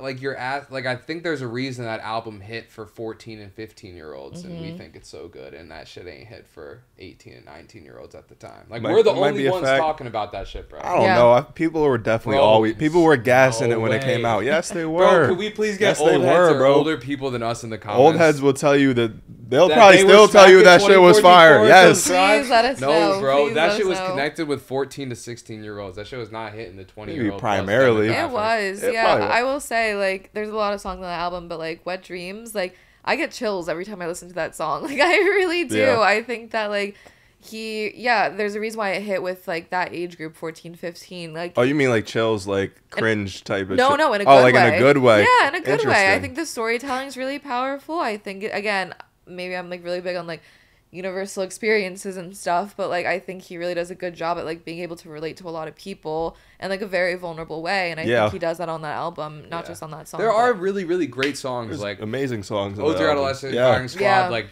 there are great songs on it. Tale Two Cities. But I think Miss Morale and Big Steppers is better. I love that album. Like I think that it's better done. It's better produced for sure. Yeah. I mean, if people haven't listened to it in a while, we should definitely go back and listen to it. But even then, like, I mean, just the fact that we're having that debate, I guess, like easily answers our question about the two artists. That's for sure. Yeah. But like in terms of like the whole beef thing, what is your kind of like overall just take on it? / does it kind of surprise you? It doesn't surprise me. I think that Kendrick Lamar has pretty much been doing this, you know, for years now, since like the Control verse. He always has been trying to like paint himself as like the big dog, as I think he has every right to. So it doesn't surprise me. I think that the spirit of it is a little funny in the sense where it's like, you know, some people say that the verse on First Person Shooter was a diss towards Kendrick. I didn't really see it that way, but like seemingly Kendrick Lamar saw it that way. And like, you know, I love the spirit of like diss culture in rap, but like you can definitely see it as like, oh, Kendrick's kind of he's being a dick here, you know? It's like there's nothing really that bad said, but he's like really kind of like saying, well, fuck you guys, like I'm the only one that matters. Like you can't even compare me to you. Yeah. And so it doesn't surprise me in that way. I think it's a lot of fun when it comes to rap. I think it's been an absolute train wreck to see what's happened, you know, in the week since J. Cole has dropped his project, Might Delete Later. It's just so J. Cole, bro. It's like, painful. Yeah, he really just confirmed everything that J. Cole haters like really said. Yeah, bro. Like that's like when people think like that's so J. Cole, like you use the term as an adjective. Doing what he did was so J. Cole, and it was like, I mean, it's on brand and cool for him, but it's also just like, bro, when you're top 3, and it's like really competitive, that's just bad moves. So bad. And I don't know about top 3s. I to be honest, like that's even crazy. Before we even get to the top 3 thing, I feel like the way I see that it all went down was they both just saw opportunities for their legacy. Yeah. So Kendrick was probably just looking at the game. He's like, all right, Drake is making big hits right now, still making big records. My last record, it sold a lot, but like a lot of people didn't love it as much as my old shit, and I need to remind them who the fucking GOAT of this generation is. And he took the opportunity on like that and went crazy. Then I think J. Cole saw it as like, I'm fringe in this big 3. If I was to diss Kendrick and people fuck with it, then like they might put me up there. Right. And that's then they didn't see it like that. And then he wants to step back. Yeah. And like, oh, I didn't mean it. Which is probably kind of true. He definitely didn't mean the shit that he said. But if people were to be like, yo, that was actually fire, there's no way he would apologize. That's what I said too. I made a video where I said that. I was like, I really don't think that he would have taken any of that back if like people were actually fucking with it. Yeah. I think that you can tell like on the whole album, like he didn't want to do that. Like I don't think he want to do any of it. It's not fire because it's not true. Like he knows damn well he's not in the top 3. The top 3 was always Kanye, Drake, and Kendrick. It was never so here's where J. Cole. I know Kanye was before those guys' generation as well, but he was insanely like his best music also came out in the 2010s. So that was always the big 3. I don't know when. I feel like Drake kind of tried to like put him into that top 3 with J. Cole also pushing for himself, obviously. I feel like it was also because Jay-Z and the fact that he was signed to Roc Nation and had this like really cool story about meeting Jay-Z and like how he came up. And he was selling a lot of records back then, like Born Sinner, and even those like mixtapes and projects before that. Yeah. But I feel like that top 3 thing is relatively new, like the last 2 years. It is newer. I will say I personally don't think that Kanye is in the big 3 just because I think that Kanye is kind of in a league of his own. I think Kanye is better. Yeah. Yeah, I mean, I feel like people just see him as like above that. I think he's bigger than that. Like I really do, and like more than that too. I think he, you know, when you're talking about big 3, you're just thinking about big 3 rappers. Like I think Kanye was more than just a rapper, and I also just think that Kanye was also just in the class above. Like I think that you could say it's he like lasted the 2000s and the 2010s. Like it was just like these years ahead too. But if we're looking at big 3s, like maybe I would say that like it's like Kanye, Jay-Z, and like I don't know. I don't really think I feel this way, but like objectively, maybe people would say like Eminem. You're talking about like all time? No, like I'm talking about maybe like 2000 to like 2010. No, that is like the big 3. I think it's like Eminem, Jay-Z, and Kanye. So in terms of like Lil Wayne, but well, that's what I said. So I said that I thought the big 3 of the 2010s because Lil Wayne also released music in the 2010s. That's kind of where he like shot up. But I think it's like more so Drake, Kendrick, and Lil Wayne, and I got really flamed for saying that. That's a very valid take. Lil Wayne is my favorite artist. I think what Lil Wayne made his, but I don't know. I love the Carter 4, but overall, I think he made his best music in the 2000s. But it's very split. Like it's not even like I don't think like people are like arguing or like Lil Wayne fans don't want to argue. Like, I think older Lil Wayne fans would be like, we're talking bullshit right now. No way, like, because they know the Carter 4 goes crazy. You can't even say that. The Carter 4 goes absolutely crazy, and all of the mixtapes that came out like after that all went crazy. Like when he was doing remixes and shit, like they know that goes crazy. I think everyone younger than us would agree, because when you look at Lil Wayne in the early 2010s, I remember like when I was 12, like making a Facebook account and seeing memes about like Lil Wayne lyrics be like just like I don't know, like rhyming the N-word with the N-word or like talking about pussy all the time. Like people used to be flaming Lil Wayne. Like he wasn't always like universally But he was a pioneer of like modern rap for sure. Yeah, of course. And I think that was like transcendent in like the 2010s. So that's why I think it's more so Drake. Regardless, we're talking about dudes that are way bigger than and better than J. Cole. For sure. Like it's like not like we're just talking about guys that are in like an entirely different league. Yeah. And then when you talk about dudes that are in like J. Cole's league, who did I say? I said like I don't know. So I feel like if we're like 2000 to 2010s is it's too big. Like just I said people like to step back. Like I feel like 2000s. I would agree with y'all. Like it would be like Wayne, Jay-Z. Maybe like actually like fuck A$AP? Eminem. It would be Jay-Z, Kanye, and Lil Wayne. So then I would look at the 2010s as like a whole different thing. But yeah, you want to talk about who got that or who the J. Cole comparisons are? Yeah, like A$AP I think is like kind of in the same league as like that's J. fair. Cole, Schoolboy Q, yeah. Yeah. Oh, who was I saying? Like, Big Sean. Big Sean. I think it could be like Big Sean, J. Cole, and like A$AP is like a whole like that's a big three right there. Yeah. I think J. Cole is definitely better than Big Sean. The other ones, I don't know. People are sleeping on Big Sean. Like that's a whole. Maybe I am sleeping on Big Sean. No, I'm not gonna like throw any hate at Big Sean's way because I actually did listen to like a few Big Sean tapes early on. Recently, I didn't listen to like all the Detroit tapes and stuff like that. But I mean, like, he's a really, really big artist. Like, he's just someone that like, even if you don't like somebody and you see they're objectively big, like you should just be like people, like he obviously makes music for a good amount of people, and Big Sean has like really, really big hits too. So, and I mean his hits might even be bigger than J. Cole's biggest hits. Like J. Cole's not pumping out fucking records. Think about like going diamond and shit. Damn. As much as J. Cole fans might think he is, he's like not. I do fuck with Middle Child though. Like that was so like, good. That was like the one J. Cole song that I was actually like in 2018. I was like, oh bro, like he might actually start putting. He really is like the middle child in the rap game though. Yeah. Like, yeah. He's not in that big three tiers like kind of. But that chorus was hitting. Like, it is so good. He came with serious pressure on Middle Child. Yeah, it was a great song. Then it followed up with KOD, right? Yeah. Dumpster. Absolute fire. You like KOD? No, I like the album. Fire. Oh, yeah, just. You don't like it, bro? No. I don't think it was ass at all. I remember listening to that album. It came out in a year with really, really great albums that stand above it, but I thought it was pretty decent. Nah, like when I first listened to it, I was like, okay, this is cool. Like, I guess I kind of liked it, and then I listened to it again, and I was like, it's cringy a little bit to me. Yeah. It's just bad choruses, like too repetitive, and it's not like core J. Cole stuff. You didn't like when he said "count it up, count it" like 50 times. Negatory. Cardi did be fire though. Yeah, right. But hey, that's why delivery and dynamics. Yeah, that's what good brand will do for y'all. But.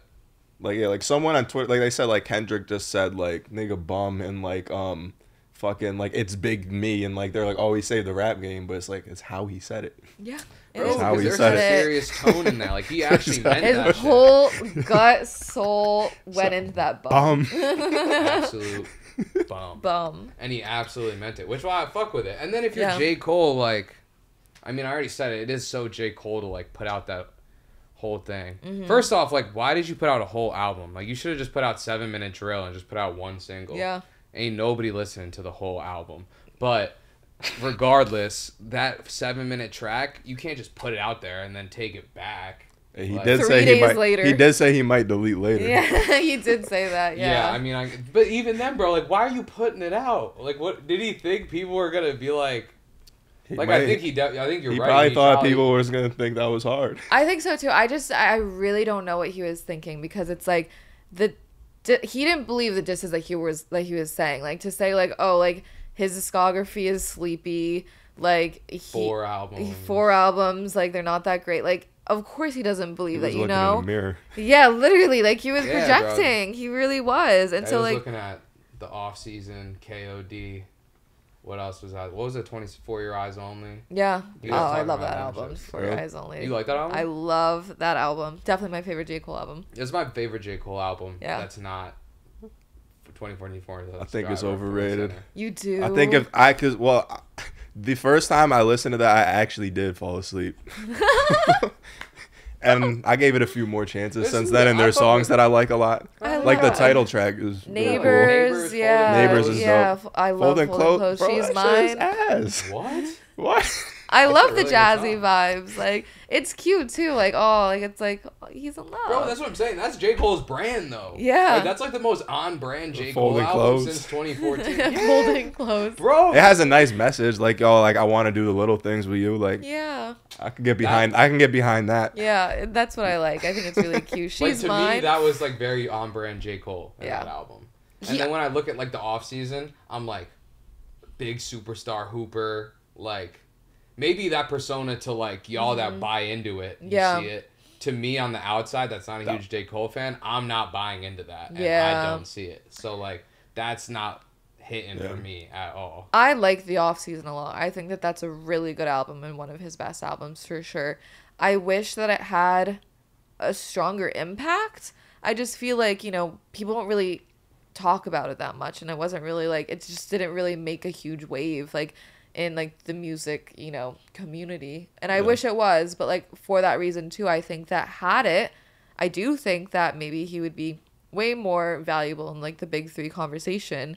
But his last project, which is arguably one of his best projects, didn't really make that big of a wave, so he's not in the conversation for me.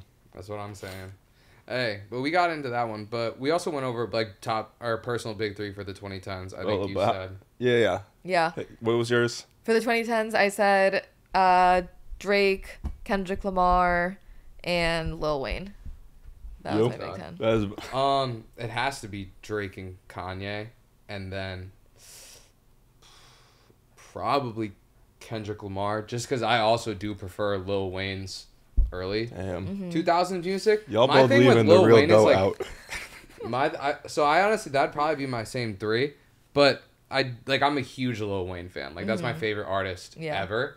It's just like I just don't think his style of music is as influential as any of those three, and I don't think his level of production was at the same level as those things. So, like it was just so bar heavy that it was like didn't really push the sound of rap music further than any of the three people that I named beforehand for me. But like in terms of just like rapping, like Lil Wayne's the best, and like he'd have to be up there. But if they were just like talking about rappers and musicians, like Kanye, Drake, and Kendrick for sure. Right.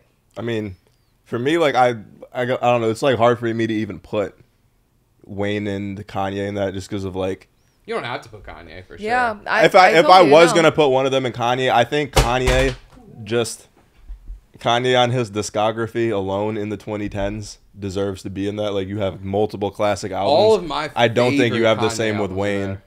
I think if I have for my big three, Future has to be in there. Yeah, no one said Future yet. His catalog is just fucking big insane. I'm huge on Future. Noah's on the Future agenda. I've been on the Future agenda crazy recently. I mean, he was my most listened to artist the past 2 years, and then with this album, that's probably not going to change. I don't know what that says about me, but take it for what it is. If you get into a top 5, Future. I'm not toxic. I'm in a happy relationship, but when Future is talked about, and we're talking about a top 5, he's got to be in the top 5. Top 5 for sure, absolutely. There's like no other way around it, because I do think Future deserves that, and I'm taking Future over pretty much everybody, over J. Cole too, for sure. For sure. Like I don't know what J. Cole fans are talking about, but how do you guys think? Like, how will you think like Travis Scott, like Tyler the Creator, Playboy Carti would ever be in like a big three? Because I saw that too, like on TikTok, people saying that that's a whole different the like, late 2010s big three. Because you could call them the 2020s big three, but like their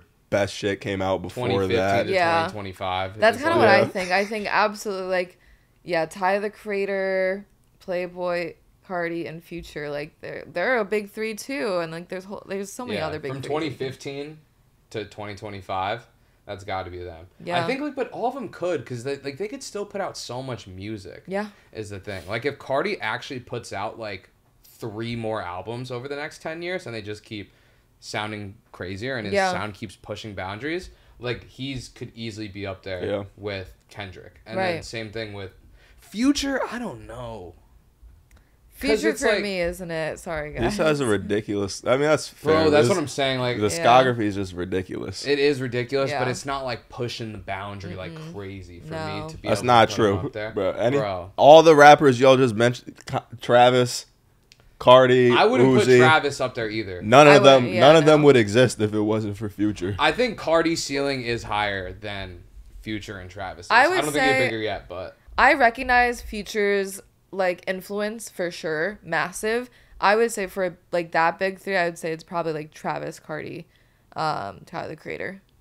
Yeah, same. Yeah, over Future. But I see Future as their godfather. Like Cardi is his son to me. But I don't know. But also, if you want to talk about how big they are, out of it, to be honest, that's fine. But like, if you're talking about just not even how good they are, just pure numbers, like Future has, like I think it's like the 5th most Billboard hits of any artist. But if you any artist. That stance though, you have to put Nicki Minaj somewhere. Yeah, that's true. Yeah. That's a fact. I was actually gonna say that. That's a fact. I'm not taking like total hits and clearances on there because I love Future, but like I just don't feel like he's pushed the sound to a crazy level to influence. He is the sound like I'm not saying he invented trap music. Trap music specifically, but all those rappers are in like a family tree that doesn't exist without him and Chief Keef and Kanye West and a few other people. But Future is one of the main ones. I was bad to say. I feel like Travis and Chief Keef also really did help sculpt trap music. For sure. So it's not just Future, but it's just like Atlanta though. But it's not just Atlanta, because Atlanta was doing its own thing. Like he took the older Atlanta trap sound and made it. Him and Thug made it something new. Bro, but it like already did kind of exist a little bit. And it was definitely bubbling at a high level. It existed level. more than a little bit, but he made it something something else. Where does Nicki fit into a big three though? Into this, like, what do you guys think? I think Nicki, you could make a great argument for her being in the 2010s. Yeah. Big three. Like for me, she'd probably be like 4 or 5, but if someone put her in there, I would replace her with J. Cole any day, yeah. I'd have her above J. Cole for sure. I'd have her above J. Cole for sure, too. Yeah. Like, I would put her in the tier above him. Mm-hmm. Bro, J. Cole fans are about to fucking... Sorry, it's not the first time we've really packed them up on this show, but... What were your thoughts on the Future and Metro album? Did you actually like it? Yeah, I actually did like it a lot. I think, again, I've never been like a huge Future fan. Like I like him on features, but it's just like not really for me. But like I really liked it. I liked it. It had like a moody vibe to it. Like a lot of the songs were just like bangers, and like they all kind of like stood out in a different way for me. Like type shit I've been listening to like every single Metro is day. Just in his prime. Metro is just crazy. Metro is just going crazy. Like his past few albums, even these two with like I'm sure this next one with Future is gonna be great too. Like Metro is seriously just like continuing to give out consistent stuff. I don't think he's like I said, pushing the sound like crazy, but he is also the sound, and he's just giving people what they want, and it's just like consistent good music. So it's like really continuing to push down in his career to like level him up. So I think it's just like a likable album in total. Like I don't think anyone listened to it and was like, I'm really excited for it. One. Yeah. What about the Beyonce album? Oh. So good. That's a completely different thing then. Completely different thing, but I just like it's so cool to see her just like take on something that just sounds really different, and like I'm just like obsessed with an artist like blending so many different genres together to create something new. Like that is like really like my bread and butter. And like there's just a million different things on that album, you know? There's like country, there's like dance, there's hip hop, there's like funk, there's soul, there's just like so many things coming together to create something that like resonates from the past, you know, but sounds so like a league ahead and like so much in the future. So I liked it a lot. I loved it. Did you listen to it? Yeah. I mean, I'm still Renaissance is like definitely my favorite shit she's ever dropped. I'm kind of over like I'm a little bit over like the whole like dancey kind of thing now at this point. Yeah. And maybe it's just like she's just really good at being a trendsetter. But I was really ready to just like go into some fields and like start up a big campfire. Jump on a horse. I feel like people were definitely ready for that. Yeah. But I feel like that's what I'm saying. I feel like she's always spot on with like trends and the whole theme of her albums. So it's not that I'm like over Renaissance, because like in the moment I like I thought that album was like crazy, and I was like, this is so good for like exactly what I needed. And I think this is it as well. So I think she's really good at that. But I would say it's probably just more biased, but I would say this is a better album and cooler album to me than Renaissance. But like Renaissance is good. Like you're comparing like 8s and 9s realistically. So it's like whichever one you really like more. I thought this was really cool, and I thought the songwriting was really good. And I'm not a person that likes country music. Yeah, neither am I. Personally. Same. But actually, I don't know. I don't like to make like blanket statements like that, but it's not usually my favorite. Know, honestly, there's also very different types of. Bro, I need to stop saying that I don't like country music because it's like I always say that, but it's like actually not true at all. Like I listen to like a ton of country artists, like Orville Peck. I love like Father John Misty too. Like I've honestly listened to like a decent amount of country music. Yeah. Like when I was in the car too, I'd always just fuck around and put on the country station like all the time just to listen to it and see what's going on.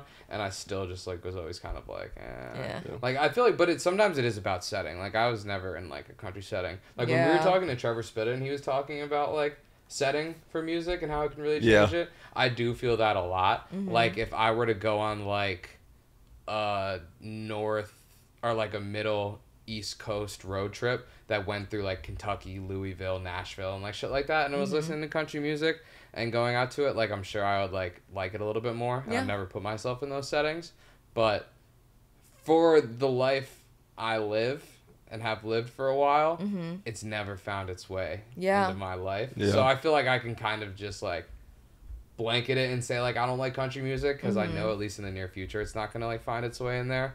But maybe in like 5 to 10 years, you never know.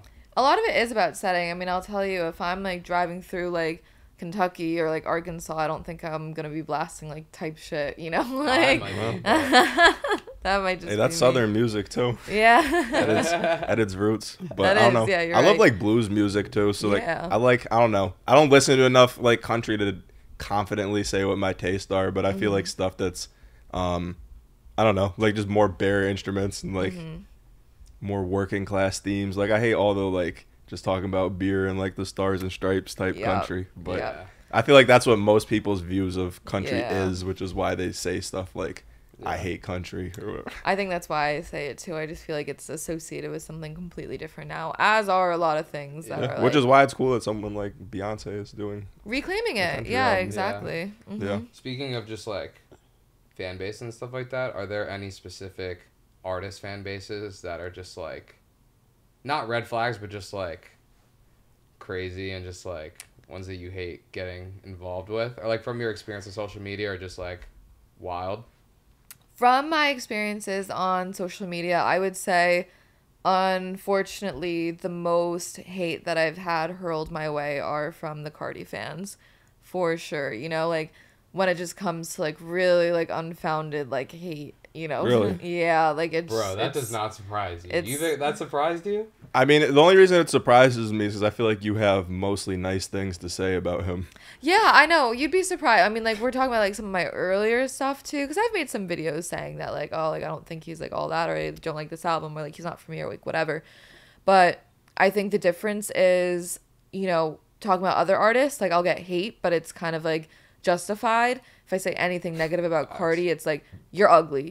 Like, that's kind of, like, where that comes in. Where it's, like, not a lot of other fan bases are, like that. Even, like, Kanye fans. Like, if I'm saying something, like, let's say it was, like, an album ranking in the past or whatever, like, they would more, like, critically, like, analyze or attack me, like, with something, like, more valid. But, like, yeah, it's, like, I think because they're maybe, like, a lot of them are younger. Yeah. It's, like, they're coming for my looks, for sure. It's just very shallow. I feel like, yeah, shallow, like, misogynistic, but maybe, like, not even old enough to, like, fairly say that. Like, they just haven't matured. Yeah. But I think that, I don't know, I also think that a lot, like, younger fans, and especially, like, Cardi fans, grew up in a media space where everything was just based on irony. Yeah. Like, there's just, like, all the underground pages and the meme pages were just, like, posting promo or just say, like, ridiculous things or... Like, I don't know, just like they don't take shit that seriously. So for them, like when they see their artists getting criticized, it's just like, L, you're ugly. L. Yeah, I think you'll usually find that in fan bases that also like generally get a lot of hate as well. Like Cardi gets a lot of hate. And, like, people just say, yeah, Cardi fucking They get sucks. defensive. So it's like they do get pretty defensive in that sense. Same thing. I would say the same thing for Juice WRLD fans as well. I've gotten a lot of hate whenever I'm kind of just like. even like before his passing. That's what I was gonna ask. Yeah. No, bro. Even like before that, or like when it was going to that, like crazy, just like crazy.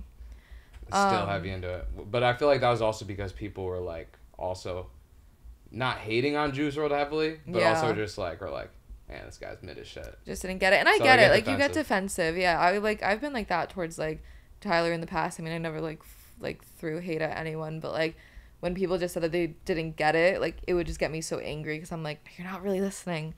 You know, like that kind of vibe. That is exactly like how people, like y'all not listening to this. Yeah, shit. Exactly. Like you might be hearing it, but you're not listening. Yeah. Which is funny as hell. What do you think are like artists you got me most hate from, or like the fans? I mean, not the artist, obviously. Fans. I mean, I'm trying to think. Like, I've made some. We talk about Cardi versus Uzi quite a bit, and I've always podcasts, even with just me and Joey talking about it, I was always like, bro, Lil Uzi's got to do something with his career and switch it up. And people fucking hate. Like, I don't hate Uzi by any means. I just feel like he just hasn't gone up and up and up and up. I agree. For me. Like, maybe Eternal Take sold the most, and it was COVID, like, what, like, I'm not trying to say, like, they shouldn't have sold that, whatever. But for me, like, his best album was Lil Uzi versus the World. Yeah. And that came out 8 years ago. It was a long time ago. And Love Is Rage 2, there are bangers on that album. That's a very long album, and a lot of the songs on there are not that good. Yeah. As much as, like, people love it. Eternal Take, for me, came and went very quickly. Yeah. And then the Pink Tape, for me, also, like, came and went. So I'm always kind of just, like, been super, like, I don't like throw hate towards. I'm just being honest. Like, I don't think he's pushed the ball as far as I expected him to do it when I first listened to his music. Yeah. So I would say I was like relatively disappointed, and that's why like whenever I say that, Uzi fans fucking go crazy. Like they're just like he's the GOAT, he's the GOAT, he's the GOAT, and I get it. But that's like, the thing. It's like, where is that fans? fan base is just like the Cardi ones to me. I know that they're there, but yeah, like I do feel like the Pink Tape was like, you know, people were really into it for like a week, and then no one talked about it again. You know? But I get that's just opinions. Like I know one of those people. That like that's just us though, and I get that, and I know people still really really listen to the music heavily. Like people listen to Eternal Take every day. Like that was it for them. Same thing with Love Is Rage too. Yeah. Like I get it. Trust me. I've seen the DMs. Like I get it. I will say too, it's like early days as well, because like most of my videos when I was first starting off were about Tyler, and they were kind of crazy too. Like if I like, you know, said that Cherry Bomb was the worst, like they would get like really like aggressive, and like I always joke and say like when people are like, what's like the worst like insult you've ever gotten from TikTok, and I'm like, honestly, when someone says that I'm like a fake Tyler the Creator fan, or that I just started listening in 2018, I'm like, that is by far like what hurts me the most. Like that hurts more than anything that I've ever received, I swear to God. I think it's because Cherry Bomb was just like not kind of like a whole lot of red for him, but it was definitely just like one that was really like you got to dig into what he was trying to do to get it. And I appreciate it now for sure. Like I do. At the time, I was just like, this sounds like garbage. But like looking back at it now, you know, I'm like, okay, now I kind of know what he was trying to do. Like like there was elements that went into it as well. Like he was definitely like, because he was then surrounded by like Kanye and like shit like that, and everything was just like so that like era does make sense in time now, but at the time it didn't. But also like Flower Boy totally didn't at the time. It just sounded beautiful. Yeah, it just sounded like, beautiful, and Cherry Bomb like didn't sound beautiful, but I think that like it's like we understood Cherry Bomb more once Igor came out, because it's like once Igor came out, it was like, okay, he was trying to do something like this, but just like swung and missed. You know what I mean? Like he was going for like this different like, again, just like very like industrial like harsh like sound, which I think he killed, and like did a whole bunch of other stuff on Igor, but Cherry Bomb just like wasn't really quite there. Plus like the mixing on that is just like awful as well, but that's a whole other conversation. What are you actually listening to like right now? At least that like not like shit that we always listen to that's came out for a while, like newer shit, I guess. Okay, so as far as albums go and like new releases and stuff, like definitely I've been listening a lot to that new like Little Sims drop. Yeah. Drop 7, right? I love that. I just think it's so much fun. Like I I'm not super into like dance club music, but like it really hits and it's a lot of fun. And I think like as the weather's starting to get warmer, I gotta listen. I haven't listened to it yet.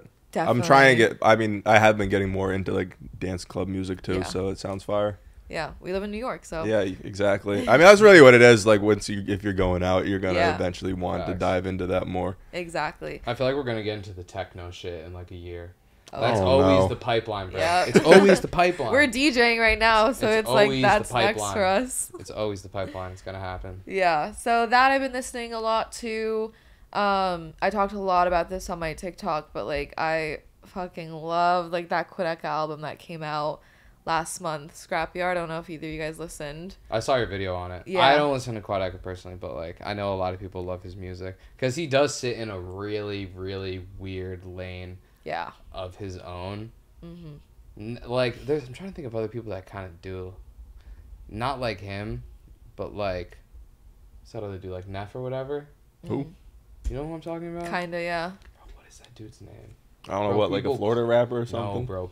He's not like he is a rapper, but he also makes like pretty sad music. Oh. Like NEF or whatever his name is. NF? NF. Okay, yeah. You're saying NF makes music like Kodak? No, but I'm saying like is in like a completely own lane that just has his own fans. Yeah. Yeah, that's Kodak too. Every time I make a video like about like Kodak, like his fans are there and like they get like really excited. Yeah, like Youngboy too. Yeah, just like that. But I mean, a lot of times, like, when I make a video and I, like, recommend the album, like, I get a lot of people commenting being like, is this girl talking about, like, that album from, like, that, like, rap YouTube video gamer? Yeah. And it's because they haven't listened, but, like, genuinely, it's, you know, some of his last 2 projects are, like, genuinely some of, like, just the most hard-hitting, emotional, and also just innovative and creative albums that I've heard, like, you know, in the past 5 years completely. So, like, that just like really took my breath away. And then kind of random left field, like outside of what I typically listen to, because like I do listen to like mostly and a lot of rap.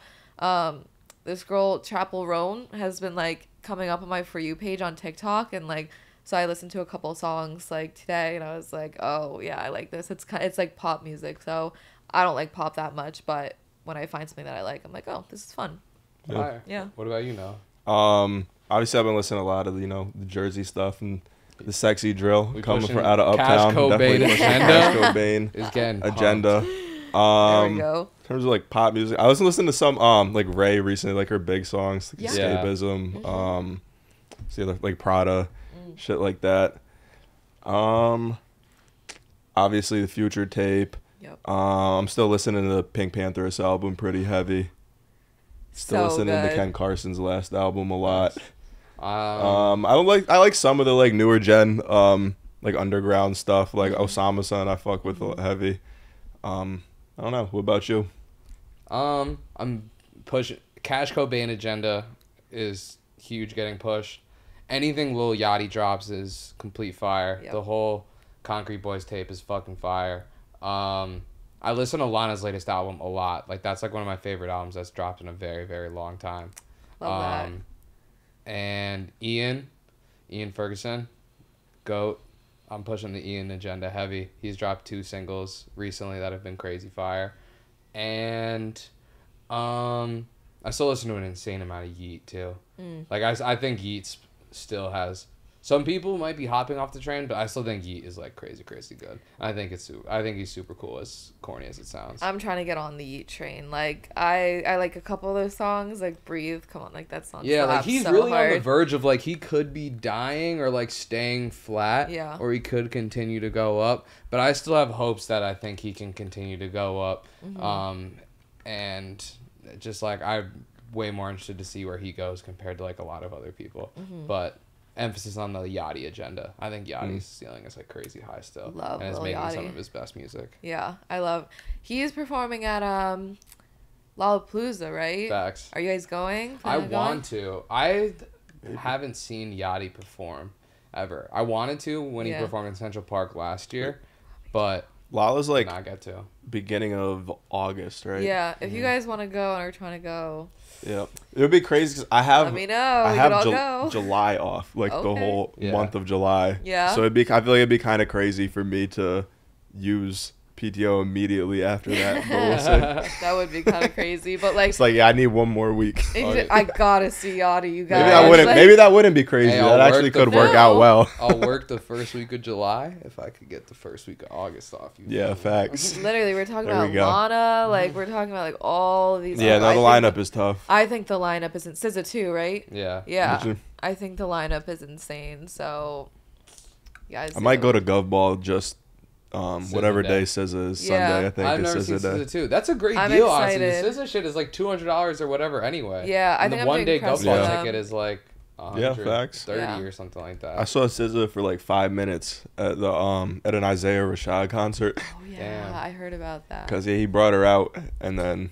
That's it. There was some lightning. It was like an outdoor venue, so they just immediately shut it down. Yeah. SZA opened for Gucci Mane at a Syracuse spring concert one year. That's crazy. Oh, isn't that crazy? How life she bodied Gucci. I mean, like, Gucci just came up and did like. That's a wild lineup though for a college show. Y'all were lucky as fuck. I went to Syracuse and they were just trying to hit like. I guess they were trying to hit like. Just split the difference. Yeah. And old, like, young men, women. Yeah. SZA, Gucci. Yeah, like hitting both audiences. Yeah. That's what happens when you got like a college committee and like everybody kind of has to be happy a little bit. Yeah. Like, you got any shout outs or anything like that before we wrap up? Anyway. Shout outs, whatever. Inspiration for the generation. Inspiration for the generation. Do not let fear of embarrassment hold you back from doing what you want to do. Just be creative if you're going through a hard time, if you're struggling. I think the best thing that you can do for your heart and soul is just to try to like channel that energy into something creative and positive, because when you're helping yourself, you're helping others. And always listen to new music. Don't like limit your box. You know, like if you really love an artist, that's really awesome, but there's a million other artists that you're gonna love. So just like try to expand your horizons always. Thanks. Come see us DJ sometime. Yeah, come see us DJ. I'm DJing with them now, so that's really fun. Obviously, follow me on TikTok too, epotty. Thanks. We'll put all of our socials down in the description below, and if you made it this far, subscribe to the channel, and that's pretty much it. Peace. Peace. Cheers, guys. Free Big Brother Slammer, 2019 got caught with a jammer. New bitch, she don't got no manners. She know I've been drinking, come fuck with the scammers. Tim Allen, how I walk with a hammer.